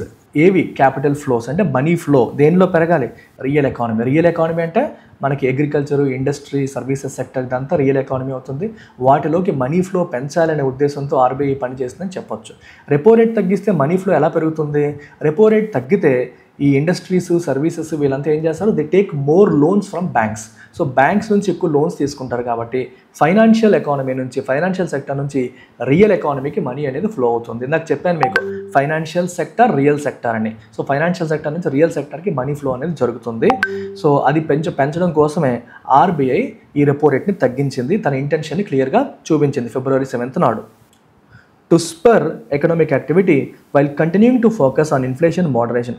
ఒకవైపు ఇన్ఫ్లేషన్ని కంట్రోల్ చేయడానికి ప్రయత్నం చేస్తూ ఇంకోవైపు మోడరేషన్ అంటే అదుపు చేయడం. ఇన్ఫ్లేషన్ అదుపు చేసే కార్యక్రమం ఆగట్లేదు, అదొకవైపు మెయింటైన్ చేస్తూ ఇంకోవైపు ఎకనామిక్ యాక్టివిటీని స్పర్ అంటే ఎంకరేజ్. ఎకనామిక్ యాక్టివిటీని ఎంకరేజ్ చేయడానికి కూడా ఆర్బీఐ ప్రయత్నం చేస్తుంది. సో రెపో రేట్ తగ్గితే ఎకనామిక్ యాక్టివిటీ ఏ రకంగా ఎంకరేజ్ అవుతుంది? స్పర్ అంటే ట్రిగ్గర్, ఎంకరేజ్ అనే మీనింగ్ వస్తుంది. ఎలా ఎంకరేజ్ అవుతుంది మీరు ఆలోచించండి. వడ్డీ రేట్లు తగ్గితే industries will be willing to take loans తీసుకొని వాళ్ళ బిజినెస్ని ఎక్స్పాండ్ చేయడానికి ట్రై చేస్తూ ఉంటాయి. సో ఆ రకంగా ఎకనామిక్ యాక్టివిటీ పికప్ అవుతుంది. వడ్డీ రేట్లు తగ్గితే ప్రజలు కూడా ఎక్కువ లోన్స్ తీసుకుంటారు. వచ్చిన డబ్బుని వాళ్ళు వస్తువులు, సేవల కోసం ఖర్చు పెడతారు. దానివల్ల ఇండస్ట్రీస్కి సేల్స్ అనేవి పెరుగుతాయి. Amid the 1.7 trillion liquidity squeeze in the banking system due to the flight of foreign portfolio and institutional investors, the RBI conducted 2 tranches of $rupee swap auctions with another one slated for later this month. So ఇది చాలా interesting point అమ్మ. 1.7 trillion అంటే 1.7 లక్షల కోట్ల liquidity crunch ఉంది. Crunch అంటే shortage అనేది ఉంది, స్క్వీజ్ అనేది భారతదేశంలో ఉంది. అంటే అంత లిక్విడిటీ షార్టేజ్ ఉంది మనకి. అంటే రూపీస్ అంత తగ్గిపోయాయి. ఎందుకు తగ్గిపోయాయి అంటే ఏం చెప్పాను మీకు? ఫారిన్ పోర్ట్ఫోలియో ఇన్వెస్టర్స్ వీళ్ళందరూ ఇండియా నుంచి ఎగ్జిట్ అవుతున్నారు. ఎగ్జిట్ అవ్వడం వల్ల రూపీ డిప్రిషియేట్ అవుతుంది. రూపీ డిప్రిషియేట్ అవుతుందని చెప్పి రూపీని కాపాడడం కోసం ఆర్బీఐ డాలర్స్ అమ్ముతుంది. డాలర్స్ అమ్ముతూ మార్కెట్ ఉన్న రూపీలని తన దగ్గరికి అబ్జార్బ్ చేసేసుకుంటుంది. దానివల్ల మార్కెట్లో రూపీస్ బాగా తగ్గిపోయాయి. ఈ రకంగా లిక్విడిటీ క్రంచ్ లేదా స్క్వీజ్ అనేది వచ్చింది. ఇది ఎమిడ్ అంటే ఇన్ ద మిడిల్ ఆఫ్. ఇలాంటి సమయంలో ఆర్బీఐ రీసెంట్గా 2 tranches of $rupee swap options conduct చేసింది. ట్రాంచ్ అంటే 2 విడతలుగా మనకి $rupee స్వాప్ ఆప్షన్స్ కండక్ట్ చేసింది. ఈ $rupee స్వాప్ ఆప్షన్ అంటే అర్థం ఏంటి? అది కండక్ట్ చేయడం వల్ల లిక్విడిటీ స్క్వీజ్ అనే ప్రాబ్లం ఏ రకంగా సార్ట్ అవుట్ అవుతుంది ఒకసారి గమనించండి. సో ఇది ఆర్బీఐ అనుకుందాం, ఇవి బ్యాంక్స్ అనుకుందాం. సో ఒక స్వాప్ ఆప్షన్లో 2 స్టెప్స్ ఉంటాయి. స్వాప్ అంటే అర్థం ఏంటి? నా దగ్గర ఉన్నది నీకు ఇస్తాను, నీ దగ్గర ఉన్నది నాకు ఇవ్వు. నా డాలర్ నీకు ఇస్తా, నీ రూపీ నాకు ఇవ్వు. మీరు మన సినిమాలో చూసుంటారు, సంక్రాంతికి వస్తున్నాం, మీ డాలర్ నా దగ్గర ఉంది, నా రూపీ మీ దగ్గర ఉంది, మీ డాలర్ తీసుకొని నా రూపీ తీసుకోండి అంటాడు, నా రూపీ ఇచ్చేయండి అంటాడు చూడండి, ఆ రకంగా అనమాట. So dollar rupee swap option అంటే అర్థం ఏంటంటే ఆర్బీఐ ఏమంటుందంటే, బాబు నేను మీ దగ్గర ఉన్న డాలర్స్ నాకు ఇవ్వండి, యూ గివ్ యువర్ డాలర్స్, మీ దగ్గర ఉన్న డాలర్స్ నాకు ఇవ్వండి, నా దగ్గర ఉన్న రూపీస్ మీకు ఇస్తాను. మీ దగ్గర ఉన్న డాలర్స్ నాకు ఇవ్వండి, నా దగ్గర ఉన్న రూపీస్ మీకు ఇస్తాను. ఇప్పుడు ఎందుకు ఈ పని చేస్తుంది ఆర్బీఐ? బికాజ్ మార్కెట్లో రూపీస్ తగ్గిపోయాయి కాబట్టి బ్యాంక్స్తో డైరెక్ట్గా డీల్ మాట్లాడుతుంది. మీ దగ్గర ఉన్న డాలర్స్ నాకు ఇస్తే నా దగ్గర ఉన్న రూపీస్ మీకు ఇస్తాను. లెట్ అస్ సే ఈరోజు 87 రూపీస్ అనుకోండి, 87 రూపీస్ పర్ డాలర్ ప్రైస్ ఉందనుకోండి. సో ఈ ప్రైస్ ప్రకారం అనుకోండి, ఫర్ ఎగ్జాంపుల్ ఈ ప్రైస్ ప్రకారం ఆర్బీఐ ట్రాన్సాక్షన్ చేసుకుంటుంది. Then after a certain period, ఒక సర్టన్ పీరియడ్ తర్వాత, అంటే ఆ సర్టెన్ పీరియడ్ అనేది ముందే చెప్తారు, 6 months 1 year 3 years అనేది కూడా ముందే ఆర్బీఐ చెప్తుంది. 3 years అనుకోండి, 3 years తర్వాత, 6 months అయితే 6 months తర్వాత. స్వాప్ ఆప్షన్ చెప్పినప్పుడే 3 years 1 month 6 months చెప్తుంది అనమాట ఆర్బీఐ, 3 years అని. ఆ సర్టెన్ పీరియడ్ తర్వాత ఏమవుతుంది, ట్రాన్సాక్షన్ రివర్స్ అవుతుంది. అంటే మళ్ళీ ఆర్బీఐ బ్యాంక్స్ మధ్య అదే ట్రాన్సాక్షన్ రివర్స్ అవుతుంది. సో ఇప్పుడు ఆర్బీఐ ఏం చేస్తుంది, బ్యాంక్స్ దగ్గర ఏవైతే డాలర్స్ తీసుకుందో తిరిగి ఇచ్చేస్తుంది, తాను ఏవైతే రూపీస్ వాళ్ళకి ఇచ్చిందో ఆ రూపీస్ తిరిగి తీసుకుంటుంది. సో మొదటి ట్రాన్సాక్షన్లో ఆర్బీఐ ఏం చేసిందమ్మా, డాలర్స్ తీసుకొని రూపీస్ ఇచ్చింది. మనకు కావాల్సింది అదే కదా, ఇప్పుడు మార్కెట్లో రూపీస్ తగ్గిపోయాయి. సో కాబట్టి తన దగ్గర రూపీస్ ఎక్కువ చేరిపోయి ఈ మధ్యన ఆ రూపీస్ని మళ్ళీ బ్యాంకింగ్ సిస్టంలోకి ఇంట్రడ్యూస్ చేస్తుంది. అయితే ఇది ఇలా పర్మనెంట్గా ఉంచకుండా కొన్నాళ్ళ తర్వాత ఈ ట్రాన్సాక్షన్ మళ్ళీ రివర్స్ చేసుకుందామని చెప్పి ముందే అగ్రిమెంట్ చేసుకుంటున్నాయి బ్యాంక్స్ ఆర్బీఐ. సో ఆ సర్టెన్ పీరియడ్ అనేది 3 years కావచ్చు, 1 year కావచ్చు, 6 months కావచ్చు. కొన్నాళ్ళ క్రితం 6 months స్వాప్ ఆప్షన్ చేసింది, ఈ మంత్లో 1 year 3 years స్వాప్ ఆప్షన్ చేసింది. నెక్స్ట్ ఇంకోటి చేయబోతుంది మంత్ ఎండ్కి, అప్పుడు ఎంత పీరియడ్ పెడుతుందో మనకు తెలియదు. సో కొన్నాళ్ళ తర్వాత సర్టెన్ పీరియడ్ తర్వాత ఏమవుతుంది, బ్యాంకులు ఏవైతే డాలర్స్ ఆర్బీఐకి ఇచ్చాయో ఆ డాలర్స్ మళ్ళీ తీసేసుకుంటాయి, రూపీస్ ఆర్బీఐకి ఇస్తాయి. అయితే మీరు అడగొచ్చు, సార్ ఇప్పుడు 87 రూపీస్ పర్ డాలర్ పెట్టి కొన్నారు అనుకుందాము, బ్యాంక్ వాళ్ళు ఆర్బీఐకి 87 రూపీస్ పర్ డాలర్కి అమ్మారు అనుకుందాము, మరి తర్వాత ఏ రేటుకి కొనుక్కుంటారనే క్వశ్చన్ వస్తుంది కదా. దానికోసం ఆర్బీఐ ఏం చేసిందంటే ఆప్షన్ పెడుతుంది. సో బ్యాంక్స్ వాళ్ళకే మీకు చెప్తుంది అన్నమాట, మీరే పాట పాడండి అంటది. సో మీరు పాడండి, at what price would be willing to buy them back. ఈరోజు మీరు 87 రూపీస్ పర్ డాలర్ చొప్పున మీ దగ్గర ఉన్న డాలర్స్ నాకు అమ్మారు, 3 సంవత్సరాల తర్వాత మళ్ళీ మీరు ఏ రేటుకి కొనడానికి సిద్ధంగా ఉన్నారని చెప్పి బ్యాంకులను అడుగుతుంది ఆర్బీఐ, ఆప్షన్ పెడుతుంది. సో ఈ బ్యాంక్స్ అన్నీ కూడా ఆప్షన్లో పార్టిసిపేట్ చేస్తాయి.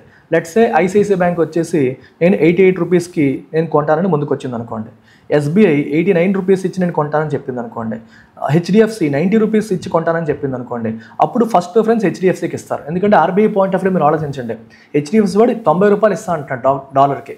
సో ఫస్ట్ హెచ్డిఎఫ్సి వాడితో డీల్ చేస్తుంది, ఆ తర్వాత ఈ ఎస్బీఐ వాడితో చేస్తుంది, ఆ తర్వాత ఐసిఐసిఐ వాడితో చేస్తుంది. సో ఈ రకంగా బ్యాంక్స్ వాళ్ళు ఏ ప్రైస్కి మళ్ళీ తిరిగి కొనడానికి సిద్ధంగా ఉన్నారని చెప్పి కోట్ చేయాలి.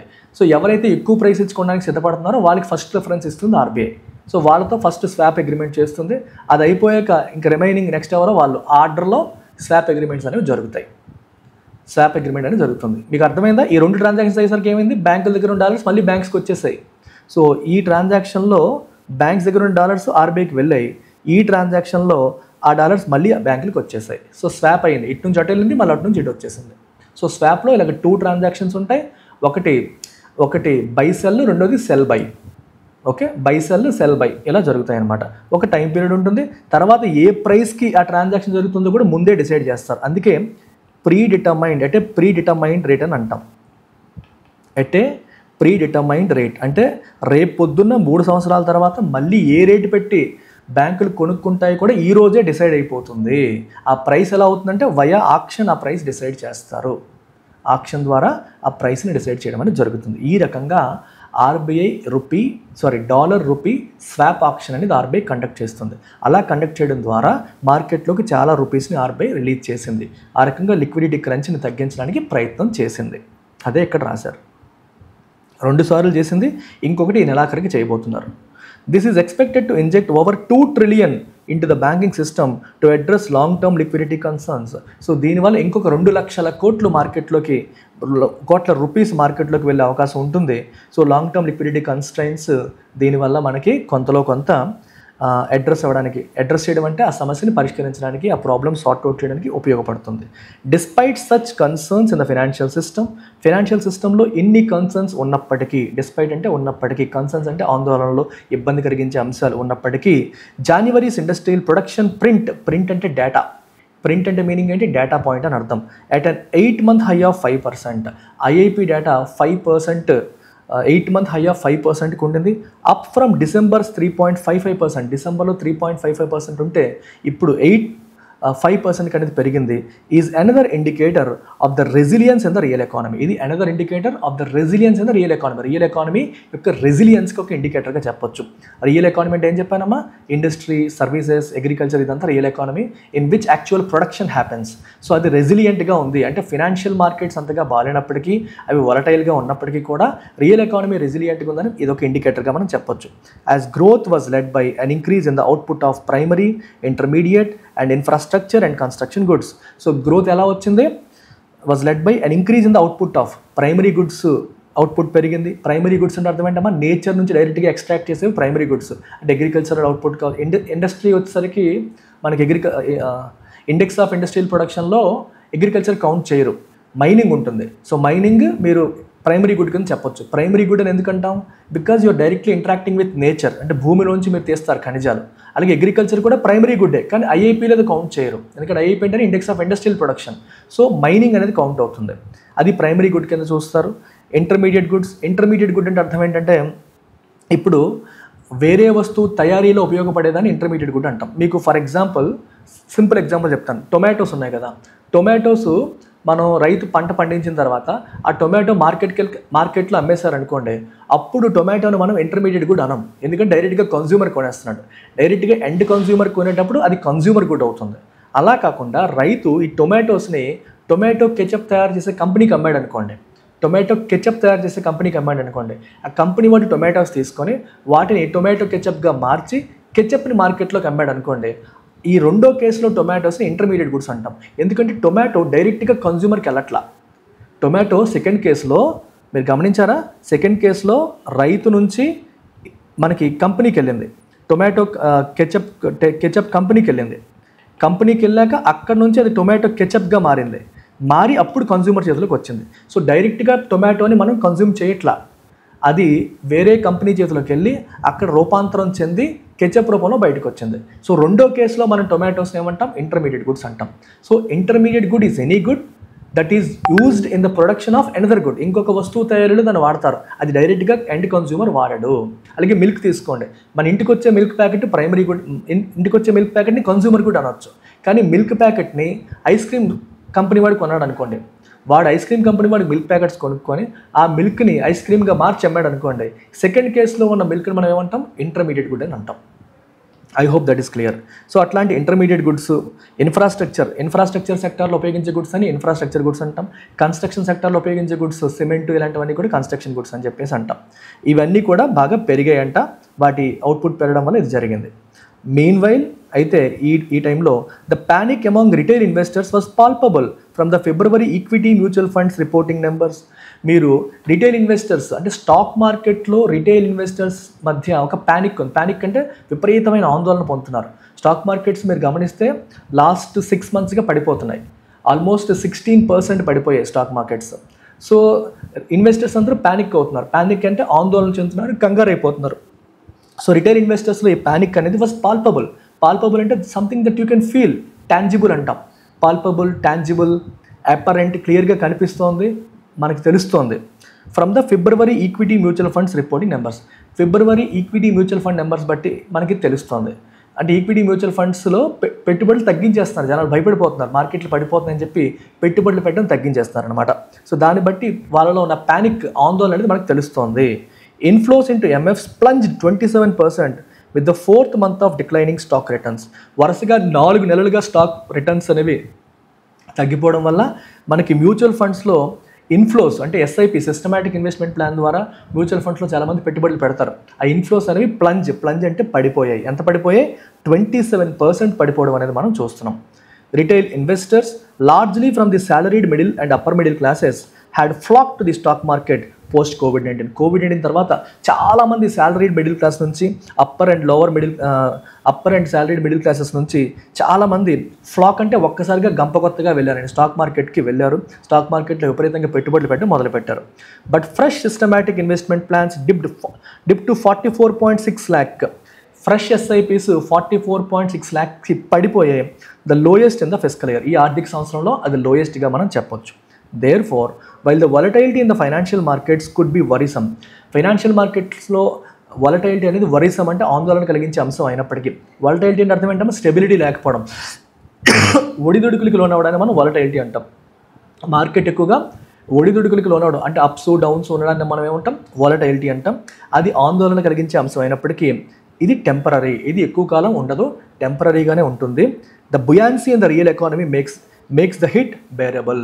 రియల్ ఎకానమీలో బుయాన్సీ అప్వర్డ్ ఫోర్స్ మనకు కనిపిస్తుంది. అంటే స్టాక్ మార్కెట్స్లో ఒడిదుడుకులు ఉన్నప్పటికీ రియల్ ఎకానమీలో ఉన్న బుయాన్సీ అనేది ఏదైతే ఉందో, బుయాన్సీ అంటే ఏంటమ్మా? అప్వర్డ్ ఫోర్స్, అది మంచి రైజ్ కనిపిస్తుంది. అది మేక్స్ ద హిట్ బేరబుల్. అంటే హిట్ అంటే స్టాక్ మార్కెట్స్ వస్తున్న దెబ్బని మనం భరించగలిగేలా చేస్తుంది. ఓకే, అది అయితే స్టాక్ మార్కెట్లో ఉన్న వాలటిలిటీ టెంపరీ, అదేమి పర్మనెంట్ కాదు, దాని గురించి వరీ అవ్వక్కర్లేదు. రియల్ ఎకానమీ మీరు గమనిస్తే అది పికప్ అవుతుంది కాబట్టి మనం హ్యాపీగా ఉండొచ్చు అనేది ఆదర్ యొక్క ultimate point. I hope this is clear to all of you.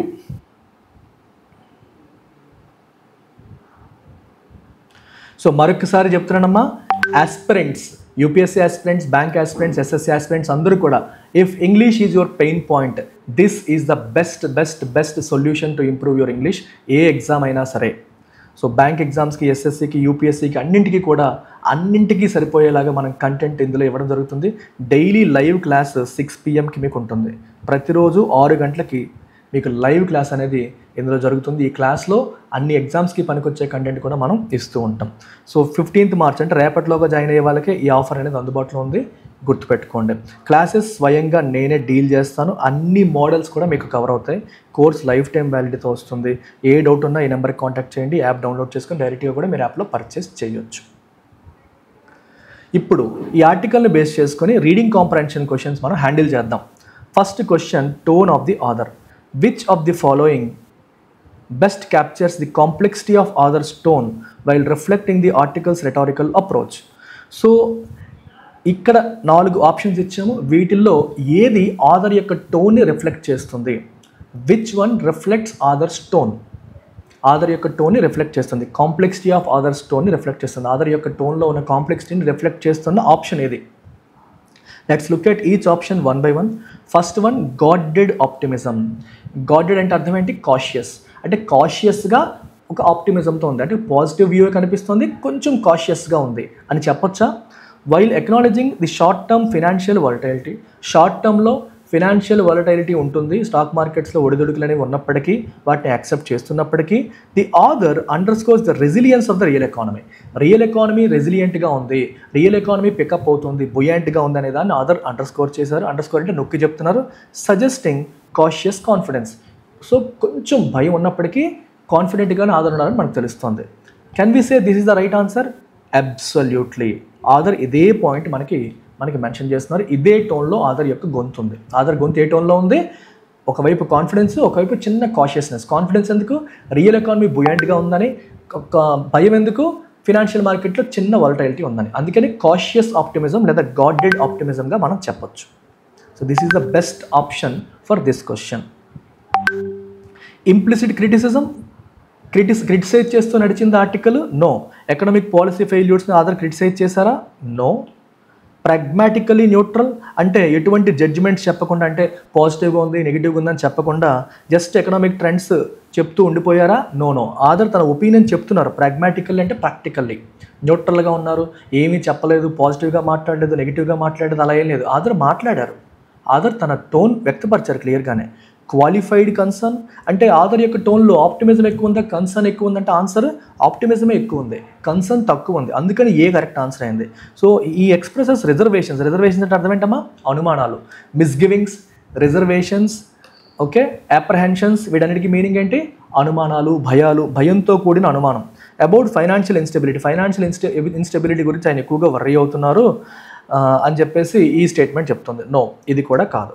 So best option is guarded optimism, లేదా గాడెడ్ అంటే కాషియస్ ఆప్టిమిజం అని అర్థం.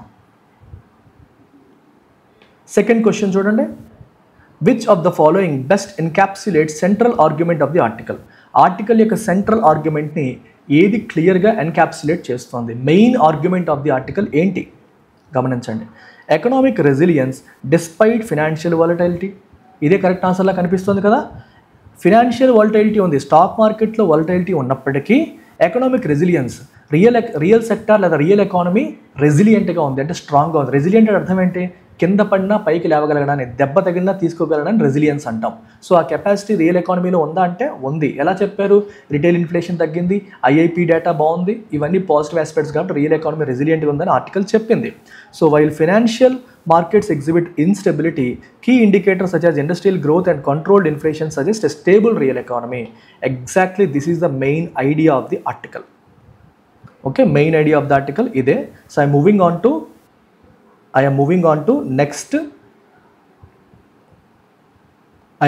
to next question.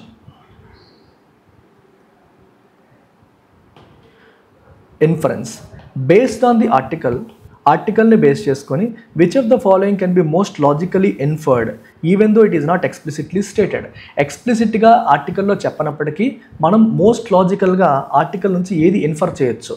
ఇన్ఫరెన్స్ అంటే అర్థం ఏంటి, something that you can understand without being explicitly stated. అది క్లియర్గా ఎక్స్ప్లిసిట్గా ఆర్టికల్లో చెప్పనప్పటికీ కూడా చెప్పిన దాని ప్రకారం మనం ఏం అండర్స్టాండ్ చేసుకోవచ్చు, ఏం డ్రా చేయొచ్చు, ఓకే, ఏం అనుకోవచ్చు అనేది ఇన్ఫరెన్స్ అనమాట.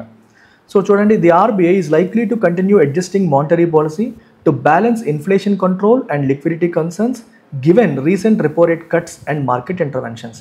Can we expect this? ఇది మనం ఇన్ఫర్ చేయొచ్చా?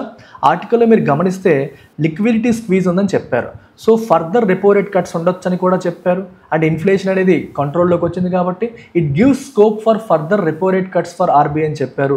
అలాగే ఆర్బీఐ డాలర్ రూపీ స్వాప్స్ అనేవి ఆల్రెడీ చేసింది, ఇంకా చేయడానికి ఆస్కారం ఉంది అని కూడా మనకి చెప్పడం జరిగింది. ఎందుకంటే మార్కెట్లో లిక్విడిటీ స్క్వీజ్ ఉంది, ఎనఫ్ రూపీస్ మార్కెట్లో లేవు. సో కాబట్టి రెపో రేట్ తగ్గించడం ఒకటి, అలాగే డాలర్ రూపీ స్వాప్ అనే మార్కెట్ ఇంటర్వెన్షన్ కూడా ఆర్బీఐ చేసే అవకాశం ఉందా అంటే ఉంది. సో అది కంటిన్యూ చేయడానికి అవకాశం ఉంది కాబట్టి బెస్ట్ ఆన్సర్ ఏ అవుతుంది దీనికి కూడా. బట్ హ్యావింగ్ సెడ్ దట్ మనం అదర్ ఆప్షన్స్ కూడా ఒకసారి చెక్ చేద్దాం. The real economy and financial markets operate independently of each other as industrial growth remain strong despite investor panic and market instability. ఇది తప్పు. అంటే ప్రస్తుతానికి మనకి ఫినాన్షియల్ సెక్టార్ అంత బాగాలేనప్పటికీ, వాలటైల్గా ఉన్నప్పటికీ రియల్ సెక్టార్ బాగుంది. అంటే దాని అర్థం రెండు ఒకదానికొకటి ఇండిపెండెంట్గా ఉంటాయి, ఒకదాని వల్ల ఇంకో దాని మీద ఇంపాక్టే ఉండదు అని కంప్లీట్గా మనం తేల్చి పారేయలేము. కాకపోతే అది టెంపరీగానే ఉంటుందని ఆశపడుతున్నాం తప్పితే దానివల్ల అసలు ప్రాబ్లమే రాదు అని చెప్పడం ఆధార్ యొక్క ఉద్దేశం కాదు. The government GDP growth target of 6.5% is unrealistic. No, ఆ టార్గెట్ అన్రియలిస్టిక్, అది అచీవ్ చేయలేము అనే కాంటెక్స్లో డిస్కషన్ జరగలేదు. Retail investors lack long-term confidence in stock market as evidenced by declining mutual fund inflows despite past enthusiasm. So retail investors ki long-term confidence అనేది లేదు. So long term confidence ఉందా లేదా అనేది మెయిన్ ఆస్పెక్ట్ కాదు యాక్చువల్గా. So అంటే ప్రస్తుతానికి yes, Covid తర్వాత మనకి ఎంత ఎంతూజియాజం ఉన్నప్పటికీ ఇప్పుడు మ్యూచువల్ ఫండ్ ఇన్ఫ్లోస్ అనేవి తగ్గాయి. సో చిన్న భయం అయితే వాళ్ళకి వస్తుంది, కానీ వాళ్ళకి లాంగ్ టర్మ్ కాన్ఫిడెన్స్ లేదు అనేది మేజర్ ఇన్ఫ్లుయెన్స్గా మనం తీసుకుంటామా, లేదా ఆర్బీఐ పాయింట్లోకి వెళ్తామంటే most important point is RBI. ఎందుకంటే RBI monetary policy intervention continue చేస్తుందనే చెప్పాడు ఆర్టికల్లో. రెపో రేట్ తగ్గడానికి అవకాశం ఉంది ఇంకా, ఎందుకంటే ఇన్ఫ్లేషన్ తగ్గింది కాబట్టి ఫర్దర్ రెపో రేట్ కట్స్కి ఆర్బీఐకి స్కోప్ దొరుకుతుందని మనకి ఆర్టికల్లో రాశారు. కాబట్టి best answer is A.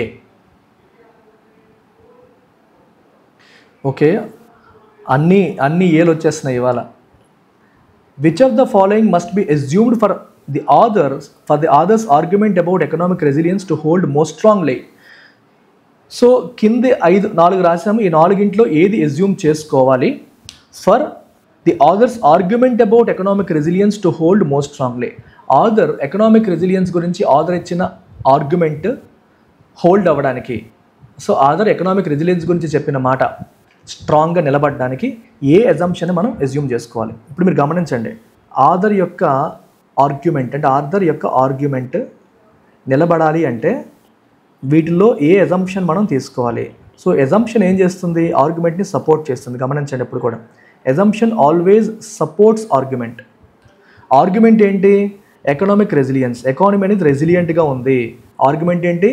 Economy అనేది రెసిలియంట్గా ఉంది అనేది ఆథర్ యొక్క ఆర్గ్యుమెంట్. అంటే ఎకానమీ స్ట్రాంగ్గా ఉంది అనేది ఆథర్ యొక్క ఆర్గ్యుమెంట్. ఆర్గ్యుమెంట్కి బలం చేకూరాలంటే కింది వాటిలో ఏ అజంప్షన్ కరెక్ట్ అవ్వాలి అన్నాడు. ఓకే, ఏ అజంప్షన్ కరెక్ట్ అవ్వాలి అన్నాడు. చూడండి, short term financial volatility does not necessarily indicate A weakening of the real economy provided inflation and industrial growth remain stable. Okay, మీరు ఒకసారి గమనించండి, short term financial volatility, stock మార్కెట్స్లో short టర్మ్లో volatility ఉంది. Volatility అంటే అర్థం ఏంటమ్మా? ఒడిదుడుకులు. వాలటైలిటీ అంటే మీనింగ్ ఏంటి? విపరీతమైన ఒడిదుడుకులు అనేవి ఉన్నాయి, హెచ్చుతగ్గులనే ఉన్నాయి. అయితే that does not necessarily indicate a weakening of the real economy. Short టర్మ్లో మనకి ఒడిదుడుకులు ఉన్నాయంటే దాని అర్థం ఆటోమేటిక్గా రియల్ ఎకానమీలో వీకనింగ్ ఉందనా? కాదు. Provided inflation and industrial growth remain stable. Inflation, industrial growth ప్రస్తుతానికి బాగున్నాయి, అవి అలా స్టేబుల్గా ఉంటే స్టాక్ మార్కెట్లో, ఫినాన్షియల్ మార్కెట్లో వాలటైలిటీ, షార్ట్ టర్మ్ వాలటైలిటీ ఉన్నప్పటికీ అది రియల్ ఎకానమీలో వీకనింగ్కి ఇండికేటర్ కాదు అనేది ఇక్కడ అజంప్షన్. సో ఈ పర్టికులర్ అజంప్షన్ అనేది ఆథర్ యొక్క ఆర్గ్యుమెంట్ని సపోర్ట్ చేస్తుందా, సపోర్ట్ చేయట్లేదా? ఖచ్చితంగా సపోర్ట్ చేస్తుంది. ఆథర్ ఏమంటున్నారు? ఎకానమీ రెసిలియంట్గా ఉంది అంటున్నారు. మరి ఈ స్టేట్మెంట్ ఏం చెప్తుంది? ఇది కూడా అలాగే చెప్తుంది. అంటే షార్ట్ టర్మ్లో ఫైనాన్షియల్ సెక్టర్లో వాలటైలిటీ ఉన్నప్పటికీ అది రియల్ ఎకానమీ వీక్ అవుతుందనడానికి ఇండికేటర్ కాదు అన్నాడు. సో ఇండికేటర్ కాదు అంటేనే కదా మనకి ఆ స్టేట్మెంట్కి స్ట్రెంత్ అయినట్టు. ఇప్పుడు ఫర్ ఎగ్జాంపుల్ మనకి ఫినాన్షియల్ సెక్టర్లో షార్ట్ టర్మ్ వాలటైలిటీ అనేది రియల్ ఎకానమీ వీక్నెస్కి ఇండికేటర్ అన్నాం అనుకోండి, మరి ఇప్పుడు రెసిలియంట్ అని ఎలా చెప్తాం మనం? ఇండికేటర్ కాదన్నాం కాబట్టి అది రెసిలియంట్ అని చెప్తాం. సో కాబట్టి దీనికి కూడా కరెక్ట్ ఆన్సర్ ఏ అవ్వడానికి ఆస్కారం కనిపిస్తోంది. బట్ మిగిలిన కూడా చూద్దాం. Investor confidence is an unreliable metric for assessing economic stability as market behaviour is often detached from economic fundamentals. Market బిహేవియర్కి ఎకనామిక్ ఫండమెంటల్స్కి సంబంధం లేదు. ఇన్వెస్టర్ బిహేవియర్ని బట్టి మనం ఏమీ చెప్పలేము. నో, ఇది కంప్లీట్గా కొట్టి పారేసింది. అంటే స్టాక్ మార్కెట్స్లో ఏం చేయలేదు అంత సంబంధం లేదని చెప్పి కొట్టి పారేస్తున్నారు. కొంచెం over dose. Monetary policy alone is sufficient. మీకు చెప్పాను చాలా సందర్భాల్లో, ఎప్పుడైనా సరే ఎక్స్ట్రీమ్ ఆప్షన్స్ కరెక్ట్ ఆన్సర్స్ అవ్వవు. ఎక్స్ట్రీమ్ ఆప్షన్స్ చాలా సందర్భాల్లో కరెక్ట్ ఆన్సర్స్ అవ్వని మీకు ఎన్నో సందర్భాల్లో చెప్పాను. మీరు ఆప్షన్ సి గమనించండి, monetary policy alone is sufficient, అది ఒక్కటే చాలు అంటున్నాడు. ఇలా ఎప్పుడైనా సరే సోల్లీ, అలోన్, ఆల్, నన్, అదొక్కటే, ఇలాంటివి ఏది వచ్చినా సరే 99% కరెక్ట్ ఆన్సర్ అవ్వదు. ఫైనాన్షియల్ ఇన్స్టెబిలిటీని కౌంట్రాక్ట్ చేయడానికి అది ఒక్కటే సరిపోతుంది. No, India's economy is fundamentally resilient. External shocks such as global inflationary pressures, currency depreciation will not significantly derail. ఇది కూడా ఓవర్ అనమాట. అసలు మన ఎకానమీయే ఫండమెంటల్లీ స్ట్రాంగ్, మనల్ని ఎవరు ఏం పేకలేరు. గ్లోబల్ షాక్స్ కానీ, ఇన్ఫ్లేషనరీ ప్రెజర్స్ కానీ, కరెన్సీ డిప్రిషియేషన్ కానీ ఏది మనల్ని టచ్ చేయలేదు అన్నారు. ఇది కూడా ఓవర్. ఇలా ఎక్స్ట్రీమ్ ఆప్షన్స్ 99.99% తప్పు. ఇన్ఫ్యాక్ట్ బి కూడా ఒక రకంగా అదే. ఇన్వెస్టర్ కాన్ఫిడెన్స్ అనేది అన్రిలయబుల్ మెట్రిక్, అసలు అది రిలయబులే కాదని తీసిపారేసింది. So best answer for this is also A. So చాలా కాన్సెప్చువల్ స్టఫ్ అమ్మ. నేను అందుకే కొంచెం స్పీడ్గా చెప్తున్నాను. అట్ ద సేమ్ టైం నేను ఏది వదలలేదు. మీరు ప్రతి ఒక్క మాటని, ప్రతి ఒక్క సెంటెన్స్ని, వర్డ్ని మీరు word by word, line by line మీరు వింటే నేను చెప్పే ప్రతిదీ ఇట్ మేక్స్ ఫుల్ సెన్స్. కొంచెం మీరు స్లో డౌన్ చేసుకొని స్పీడ్ తగ్గించుకొని వినండి. సో ఆర్గ్యుమెంట్ బేస్డ్ క్వశ్చన్ కూడా చూస్తున్నాము, చూడండి. Which of the following best describes the structure of the others argument regarding India's economic resilience.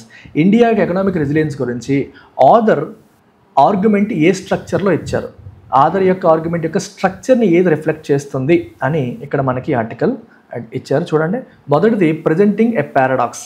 The author highlights the financial market instability while simultaneously arguing that economic fundamentals remain strong, suggesting and unexpected contradiction. So author ఏం చెప్తున్నారు, financial మార్కెట్లో instability ఉంది, volatility ఉంది అనేది ఒకవైపు చెప్తూ, ఇంకోవైపు economic fundamentals స్ట్రాంగ్గా ఉన్నాయని చెప్తున్నారు. సో అన్ఎక్స్పెక్టెడ్ కాంట్రడిక్షన్, ఇది ఒక అన్ఎక్స్పెక్టెడ్ కాంట్రడిక్షన్ అని చెప్పి ఆథర్ అన్నారా? గమనించండి, కాంట్రడిక్షన్ అంటే అర్థం ఏంటి? ఒకటి ఒకలాగా ఇక్కడ ఇంకోలాగా ఉండడం, అది contradiction. Is it expected or unexpected? Author unexpected expected అని చెప్పారా? అంటే బేసిక్గా ఎప్పుడు కూడా రియల్ ఎకానమీ బాగున్నప్పుడు ఫైనాన్షియల్ సెక్టర్ కూడా బాగుంటుంది, ఇక్కడ బాగుంటే అక్కడ బాగుంటుంది అని ఆథర్ ఏమీ అనలేదు. He did a comparative analysis. ఆయన కంపారిటివ్ అనాలిసిస్ చేశారు. సో రియల్ సెక్టార్ చూశారు, ఫైనాన్షియల్ సెక్టార్ చూశారు. ఫైనాన్షియల్ సెక్టార్లో వాలటైలిటీ ఉందని చెప్పారు, రియల్ సెక్టార్ రెసిలియంట్గా ఉందని చెప్పారు. అలా చెప్పారు తప్పితే ఇది అలా ఉంది, అది ఎలా ఉంది, ఇది కంప్లీట్గా మనకి కాంట్రడిక్షన్ అనే కాంటెక్స్లో ఆథర్ అనలేదు. పారాడాక్స్ అంటే కాంట్రడిక్షన్ అని అర్థం అనమాట. పారాడాక్స్ అంటే అర్థం ఏంటి? సెల్ఫ్ కాంట్రడిక్టరీ, అంటే ఒకదానికి ఇంకోటి కాంట్రడిక్ట్ చేయడం, ఆపోజిట్గా ఉండడం అని అర్థం. సో ఆయన చెప్పింది ఏంటి? Constructing a comparative framework build చేశారు. ఒకవైపు రియల్ సెక్టార్, ఇంకోవైపు financial sector. The author contrast financial market fluctuations with industrial growth and inflation control to emphasise that short term volatility does not necessarily reflect economic weakness. ఆయన ఏం చేశారు? Financial market fluctuations ఒకవైపు, ఇంకోవైపు industrial growth and inflation control ఇంకోవైపు పెట్టి రెండింటిని compare చేశారు. Compare చేసి ఏం చెప్పారు? షార్ట్ టర్మ్ వాలటిలిటీ ఉన్నంత మాత్రాన అది ఆటోమేటిక్గా ఎకనామిక్ వీక్నెస్ని ఇండికేట్ చెయ్యదు అని చెప్పారు. So this is the perfect answer for this question. ఓకేనా? Did he employ a causal analysis? ఇది దీనివల్ల, అది దానివల్ల అని చెప్పారా? No. RBI interventions, macro economic policies డైరెక్ట్గా ఎకనామిక్ స్టెబిలిటీకి దారి తీసాయి అదేం చెప్పలా. దీనివల్ల అది జరిగింది, దానివల్ల ఇది జరిగింది, కాజ్ అండ్ ఎఫెక్ట్ రిలేషన్షిప్ ఎక్కడ ఎస్టాబ్లిష్ చేయలేదు. అలాగే అడ్వాన్సింగ్ ఏ ప్రిస్క్రిప్టివ్ థీసిస్. ప్రిస్క్రిప్టివ్ అంటే అర్థం ఏంటి? మీరు ఎలా చేయాలి, అలా చేయాలి అని సలహాలు సూచనలు చెప్పడాన్ని ప్రిస్క్రిప్షన్స్ అంటాం. సో రెండు ఇంపార్టెంట్ వర్డ్స్ గుర్తుపెట్టుకోండి, prescriptive, descriptive. Prescriptive and descriptive రెండు వర్డ్స్ మైండ్లో పెట్టుకోండి. ప్రిస్క్రిప్షన్ అంటే అర్థం ఏంటమ్మా? డాక్టర్ దగ్గరికి వెళ్తే నువ్వు చెప్పిన ప్రాబ్లమ్స్ అన్ని, సిమ్టమ్స్ అనేవి డాక్టర్ మీకు ప్రిస్క్రిప్షన్ రాస్తారు. ప్రిస్క్రిప్షన్లో ఏం చెప్తారు? This is what you should do. Okay, ఉదయం ఒక మాత్ర, మధ్యాహ్నం ఒక మాత్ర, రాత్రి ఒక మాత్ర వేసుకో, మధ్యలో టానిక్ వేసుకొని చెప్తారు. అంటే ఏం చెయ్యాలో చెప్పడానికి ప్రిస్క్రిప్షన్ అంటాం. సో ప్రిస్క్రిప్టివ్ థీసిస్ అంటే అర్థం ఏంటి? ఆథర్ ఏం చేయాలో మనకి సలహాలు చెప్తే అది ప్రిస్క్రిప్షన్. ఆథర్ ఏం చేయాలో చెప్పలేదు.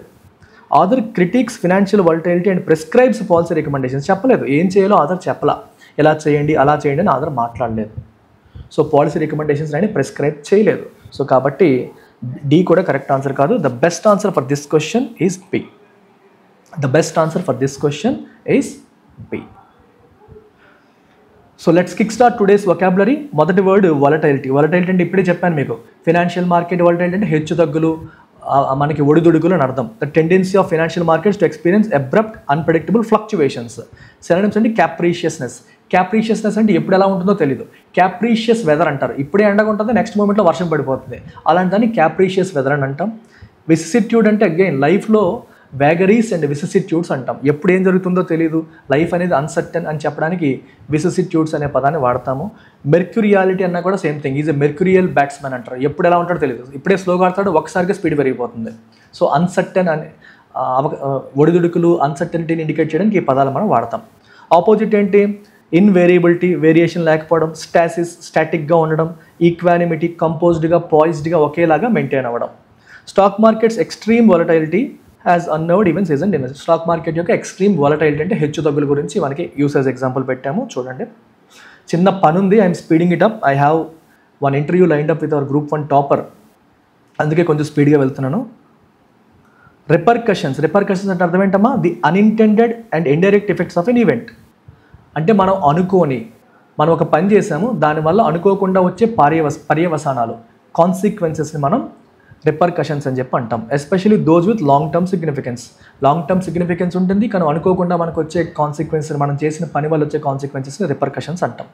So synonyms ramifications, reverberations, corollaries. అంటే మనం చేసిన పని వల్ల జరిగేది కొరోలరీ, దానికి సంబంధించి జరిగేదాన్ని కొరోలరీ అంటాం. రామిఫికేషన్ అన్న కాన్సిక్వెన్స్ అని చెప్పొచ్చు. రిపర్కషన్, కాన్సిక్వెన్స్, రివర్బరేషన్ అంటే మనకి ఇక్కడ ఏదో జరిగితే ఇంకెక్కడో ఊగిపోయింది అనుకోండి, రివర్బరేషన్స్ వచ్చి అంటారు కదా, మనకి అలాంటి వాటిని రివర్బరేషన్స్ అంటాం, కాన్సిక్వెన్సెస్ అనమాట. యాంటోనిమ్స్ ప్రికర్సర్, తర్వాత జరిగేది రిపర్కషన్. మనం ఒక పని జరిగిన తర్వాత వచ్చేది కాన్సిక్వెన్స్, దానికంటే ముందు జరిగేది ప్రికర్సర్. ఇన్సిపియన్స్ అంటే బిగినింగ్ స్టేజ్లో అని, ఇన్సబ్స్టిట్యూట్ ఆరంభం, బిగినింగ్ అని. సో రిపర్కషన్ హ్యాపెన్స్ లేటర్, తర్వాత జరిగేది రిపర్కషన్, ముందు జరిగేవి ఇవి. The geopolitical crisis has had severe repercussions. So geopolitical సంక్షోభం అనేది సివియర్ రిపర్కషన్స్కి దారితీసింది, ఎన్నో నెగిటివ్ కాన్సిక్వెన్సెస్కి దారితీసింది అన్నట్టుగా మనకి యూసేజ్. లిక్విడిటీ అంటే ఏం చెప్పాను? లిక్విడిటీ అంటే availability of cash, the is with which an asset can be converted into cash. ఏదైనా ఒక వస్తువుని ఎంత తొందరగా మనం క్యాష్ కింద కన్వర్ట్ చేయగలుగుతామో అది అంత లిక్విడ్ అనమాట. ఇప్పుడు గోల్డ్ తీసుకుంటే gold can be immediately converted into cash, so gold is a liquid asset. అదే మీరు రియల్ ఎస్టేట్ తీసుకున్నారు అనుకోండి, it is not a liquid asset. Real estate అనేది లిక్విడ్ అసెట్ కాదు, ఎందుకంటే దాన్ని ఇమీడియట్గా మీరు క్యాష్ కింద కన్వర్ట్ చేయలేరు without significantly effecting it's price. దాని ప్రైస్ ఎక్కువగా ఎఫెక్ట్ చేయకుండా మనం క్యాష్ కింద కన్వర్ట్ చేయగలిగితే దాన్ని మనం లిక్విడ్ అసెట్ అంటాం. అయితే ఇక్కడ ఆర్టికల్ కాంటెక్స్ట్ తీసుకుంటే లిక్విడిటీ అంటే మీనింగ్ ఏంటి? Having availability of cash. మా బ్యాంకుల దగ్గర క్యాష్ అవైలబుల్గా ఉంటే లిక్విడిటీ ఉన్నట్టు, లేకపోతే లిక్విడిటీ లేనట్టు. సో సాల్వెన్సీ అంటే అవసరానికి సరిపడా డబ్బులు ఉంటే సాల్వెంట్. ఇప్పుడు కంపెనీ ఉందనుకోండి, కంపెనీ 1వ తారీఖు వచ్చేసరికి ఎంప్లాయీస్కి అందరికీ ఇవ్వాల్సిన శాలరీస్ ఇవ్వగలుగుతుంటే అది సాల్వెంట్ అని అర్థం. చేయలేకపోతే అది ఇన్సాల్వెంట్ అని అర్థం. So you don't have enough cash to pay salaries or నీ రా మెటీరియల్కి వాటికి ప్రైసెస్కి నువ్వు పే చేయలేకపోతే you are insolvent. Enough cash నీ దగ్గర లేదు అని అర్థం. ఫంజిబిలిటీ అంటే అగైన్ మార్చగలిగే దాన్ని మనం ఫంజిబుల్ అంటాం, అంటే క్యాష్ కింద మార్చగలిగితే అది fungible. Fluidity, liquidity, liquid same meaning. Insolvency, illiquidity, sequestration ఇవి ఆపోజిట్ వర్డ్స్గా మనం తీసుకోవచ్చు. Central bank injected capital into the financial system to enhance liquidity. ఎందుకు క్యాపిటల్ ఇంజెక్ట్ చేసింది? లిక్విడిటీని ఎన్హాన్స్ చేయడానికి, అంటే మార్కెట్లో ప్రజల బ్యాంకు దగ్గర క్యాష్ ఫ్లో పెరగడానికి, రూపీస్ సప్లై పెంచడం కోసం సెంట్రల్ బ్యాంక్ లిక్విడిటీని పెంచడానికి ట్రై చేసింది. రెసిలియన్స్ అంటే అర్థం ఏంటమ్మా? The ability to bounce back. దెబ్బ తగిలినా సరే తిరిగి లేవగలగడానికి రెసిలియన్స్ అని చెప్పేసి అంటాం. The capacity to recover quickly from economic shocks and financial instability. దెబ్బల నుంచి వెంటనే తేరుకోగలడని రెసిలియన్స్ అని అంటాం. Synonyms fortitude, strength, tenacity, ability to stay, అంటే ఒకే లెవెల్లో అలా టెనాసియస్గా ఉన్నాడంటే అసలు పట్టు వదలట్లేదు, అదే లెవెల్లో మెయింటైన్ చేస్తున్నాడు అని అర్థం. ఇన్డామిటబిలిటీ అంటే నిన్నెవరు డామినేట్ చేయలేరు, నిన్నెవరు డామినేట్ చేయలేకపోతే నువ్వు ఇన్డామిటబుల్ అని అర్థం. ఆపోజిట్ ప్రికేరియస్ అంటే డేంజరస్, ఫ్రెయిల్ అంటే వీక్, ససెప్టబుల్ అంటే వల్నరబుల్, వీక్ అనే మీనింగ్ వస్తుంది. డిస్పైట్ ఎక్స్టర్నల్ ఫినాన్షియల్ హెడ్విండ్స్ అంటే అడ్డంకులు, ఎదురుగాలు, India's economy has demonstrated remarkable resilience. Indian economy రెసిలియన్స్ని డెమాన్స్ట్రేట్ చేసింది, అంటే ఎన్ని దెబ్బలు తగిలినా సరే నిలబడగలిగింది అని అర్థం. Intervention. What is the meaning of intervention? The deliberate involvement by an authority to influence economic conditions. Economic కండిషన్స్ని ఇన్ఫ్లుయెన్స్ చేయడం కోసం ఒక అథారిటీ డెలిబరేట్గా ఇన్వాల్వ్ అయితే, డెలిబరేట్ అంటే ఇంటెన్షనల్గా ఇన్వాల్వ్ అయితే దాన్ని ఏమంటాం? We call it intervention. Okay, అంటే ఇష్యూని సరిదిద్దడం కోసం సంస్థలు, అథారిటీస్ ఇన్వాల్వ్ అయితే దాన్ని ఇంటర్వెన్షన్ అంటాం. మధ్యలో అనవసరంగా తలదూరిస్తే ఇంటర్ఫియరెన్స్ అంటాం. అది నెగిటివ్, ఇది positive. So intercession, arbitration, adjudication లాంటి పదాలు సినోనిమ్స్గా చెప్పొచ్చు. అడ్జుడికేట్ అంటే ఇద్దరి మధ్య గొడవని సరిదిద్దడం, ఆర్బిట్రేషన్ ఇవన్నీ same meanings. Opposite words abstention అంటే స్టేయింగ్ అవే, నాన్ ఇంటర్ఫియరెన్స్ దూరకపోవడం, ప్యాసివిటీ పట్టించుకోకపోవడం, ప్యాసివ్గా అక్కడ ఏం జరుగుతుందో పట్టించుకోకుండా సైలెంట్గా ఉండడం. The regulatory bodies intervention curbed అంటే controlled speculative trading and restored confidence in the financial markets. So RBI intervene అయ్యి లేదా సెబీ ఇంటర్వ్యూన్ అయ్యి స్పెక్యులేటివ్ ట్రేడింగ్ని తగ్గించేది. స్పెక్యులేటివ్ అంటే గెస్ వర్క్, స్పెక్యులేషన్ అంటే ఏంటమ్మా? గెస్, రేపు ఏం జరుగుతుందో చెప్పడానికి స్పెక్యులేషన్ అంటారు. మీరు అడుగుతారు చూడండి, ఈ ఎగ్జామ్ ఎప్పుడు వస్తుంది, ఆ ఎగ్జామ్ ఎప్పుడు అవుతుంది, దీనికి ఎన్ని మార్కులు వేస్తారు, ఏ క్వశ్చన్స్ రావచ్చు, ఇవన్నీ speculations. Restored confidence into financial markets. Depreciation అంటే విలువ తగ్గడం, ఒక వస్తువు యొక్క విలువ తగ్గడాన్ని డిప్రిషియేషన్ అంటాం. A decline in the value of an asset or currency over time. అది కరెన్సీ వాల్యూ కావచ్చు, వస్తువు వాల్యూ కావచ్చు, తగ్గడాన్ని మనం డిప్రిషియేషన్ అంటాం. So synonyms devaluation, attrition, debasement ఇవన్నీ కూడా దానికి సినోనిమ్స్. యాంటోనిమ్స్ వచ్చేసి ఎప్రిషియేషన్ అంటే వాల్యూ పెరగడం, ఎక్రీషన్ అంటే యాడ్ అవ్వడం, రీవాల్యుయేషన్ అంటే సో దాని వాల్యూని మళ్ళీ మార్కెట్ ఫోర్సెస్ తగ్గట్టుగా అడ్జస్ట్ చేయడం, దాన్ని రీవాల్యుయేషన్ అంటాం. So the rapid depreciation of the rupee has escalated import cost. Rupee ఫాస్ట్గా డిప్రిషియేట్ అవ్వడం అనేది ఇంపోర్ట్ కాస్ట్ని ఎస్కలేట్ చేసింది, అంటే పెంచింది. కంటింజెన్సీస్ అంటే అర్థం ఏంటి? Uncertain future events. ఇందాక మనం చూసాం రామిఫికేషన్స్, రిపర్కషన్స్ లాగా కంటింజెన్సీస్ కూడా చెప్పొచ్చు. సో మనకి రేపు ఒక పని చేసినప్పుడు రేపు పొద్దున్న ఏమన్నా జరగచ్చు, ఆ ఏదన్నా జరిగే అవకాశం ఉన్నవే కంటింజెన్సీస్. వాటిని ఈవెంచువాలిటీస్ అంటాము, ఎక్సిజెన్సీస్ అంటాము, విసిసిట్యూడ్స్ అంటాము. So an uncertain thing that could happen, అది ఖచ్చితంగా జరుగుతుందో చెప్పలేము, జరగదో చెప్పలేము. ఇట్ కుడ్ హ్యాపెన్ అంటే జరిగే అవకాశం ఉన్న సిచ్యువేషన్స్ని మనం కంటింజెన్సీస్ అంటాం. ఆపోజిట్ టు సర్టెనిటీ, ఖచ్చితంగా జరుగుతుంది. ఇన్ఎవిటబుల్ అంటే అన్అవాయిడబుల్, ఖచ్చితంగా జరుగుతుంది. ఫోర్గాన్ కంక్లూజన్, అది ఏం జరుగుతుందో ముందే మనకి తెలిసిపోయింది, అలాంటివన్నీ కూడా మనకి యాంటోనిమ్స్. సో యూసేజ్ ఏంటి? Prudent economic planning requires fiscal buffers to address unforeseen contingencies.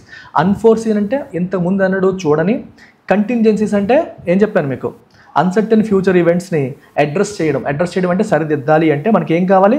Prudent అంటే జాగ్రత్తగా, ముందు జాగ్రత్తతో కూడిన ఎకనామిక్ ప్లానింగ్ అనేది కావాలి. ఓకే, దానికి ఫిస్కల్ బఫర్స్ కావాలి, మన దగ్గర ఎనఫ్ డబ్బులు అనేవి ఉండాలి. అప్పుడే అనుకోని కంటింజెన్సీస్ని మనం అడ్రస్ చేయగలుగుతాం. స్పెక్యులేషన్ అంటే ఏం చెప్పాను? High risk investment decisions based on conjecture అంటే గెస్ అనాలిసిస్ కాకుండా, ప్రాపర్ కాంక్రీట్ ఫినాన్షియల్ అనాలిసిస్ కాకుండా మనం చేసే గెస్ని మనం కంజెక్చర్ అంటాం. సో కంజెక్చర్ని బేస్ చేసుకొని చేసే హై రిస్క్ ఇన్వెస్ట్మెంట్ని స్పెక్యులేషన్స్ అంటారు. సో సినోనిమ్స్ కంజెక్చర్, ప్రొగ్నాస్టికేషన్, ఆర్బిట్రాజ్ మర్చిపోండి. ఆర్బిట్రాజ్ మీనింగ్ ఏంటంటే ఒకే వస్తువు ఒక చోట తక్కువ ప్రైస్కి దొరుకుతుంది, ఇంకో చోట ఎక్కువ ప్రైస్కి దొరుకుతుంది అనుకోండి. తక్కువ ప్రైస్ ఉన్న దగ్గర నువ్వు కొనేసి ఎక్కువ ప్రైస్ ఉన్న చోట అమ్మేసావు అనుకో, that is called arbitrage opportunity. So arbitrage ఇక్కడ ఫిట్ అవ్వదు, so remove it. But arbitrage అంటే మీనింగ్ అదే. లెట్స్ సే గోల్డ్ అనేది ఒక ఏరియాలో తక్కువ ప్రైస్కి అమ్ముతున్నారు, దొరికేస్తుంది. ఇంకొక ఏరియాలో ఎక్కువ ప్రైస్కి కొంటున్నారు. సో తక్కువ ఉన్న చోట నువ్వు కొనేస్తావు, ఎక్కువ ఉన్న చోట అమ్మేస్తావు. That is called arbitrage. Antonyms ఏంటి? సర్టిట్యూడ్, ప్రుడెన్స్, ఎంపిరిసిజం అంటే ప్రాక్టికల్గా డేటా బేస్డ్గా వెళ్ళడాన్ని మనం ఎంపిరిసిజం అంటాం. So data based analysis. Prudence అంటే కేర్ఫుల్గా ఉండడం, సర్టిట్యూడ్ అంటే సర్టెన్ అన్నట్టు, స్పెక్యులేషన్ అంటే guess. Excessive speculation in the bond market has exacerbated price distortions. Bond మార్కెట్లో స్పెక్యులేషన్ బాగా పెరిగిపోవడం వల్ల ప్రైస్ ఎక్కువగా డిస్టార్ట్ అవుతుంది. అంటే ఒక పద్ధతిగా వెళ్ళట్లేదు, ఇష్టం వచ్చినట్టు పెరిగిపోవడం తగ్గిపోవడం అనేది జరుగుతుంది.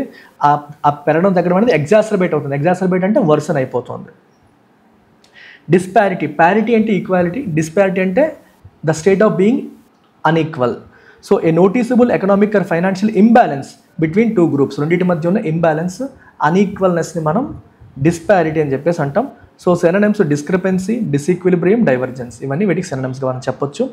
Antonyms parity, congruence, commensurateness. Parity అంటే ఈక్వాలిటీ, కాన్గ్రూయెన్స్ అండ్ కమెన్సురేట్ అంటే దీనికి తగ్గట్టు, నీ కష్టానికి తగ్గ ప్రతిఫలం వచ్చింది అనుకోండి. ఎస్, నేను ఎంత కష్టపడ్డానో దానికి తగ్గ ప్రతిఫలం వచ్చింది. మా స్టూడెంట్ అమోక్కి గ్రూప్ 1 ర్యాంక్ వచ్చింది. సో వాడి కష్టానికి తగ్గ ప్రతిఫలం లభించింది. So that rank was కమెన్సురేట్ with his efforts. తన ఎఫర్ట్స్తో ఆ ర్యాంక్ కమెన్సురేట్గా ఉంది. అలా. కాన్గ్రూయెన్స్ అంటే కలవడం, డైవర్జ్ అంటే విడిపోవడం. The widening disparity between corporate earnings and wage growth has intensified socio-economic tensions. So disparity ఏమవుతుంది? పెరుగుతుంది. ఏ రెండింటి మధ్య? కార్పొరేట్ ఎర్నింగ్స్కి, గ్రోత్కి.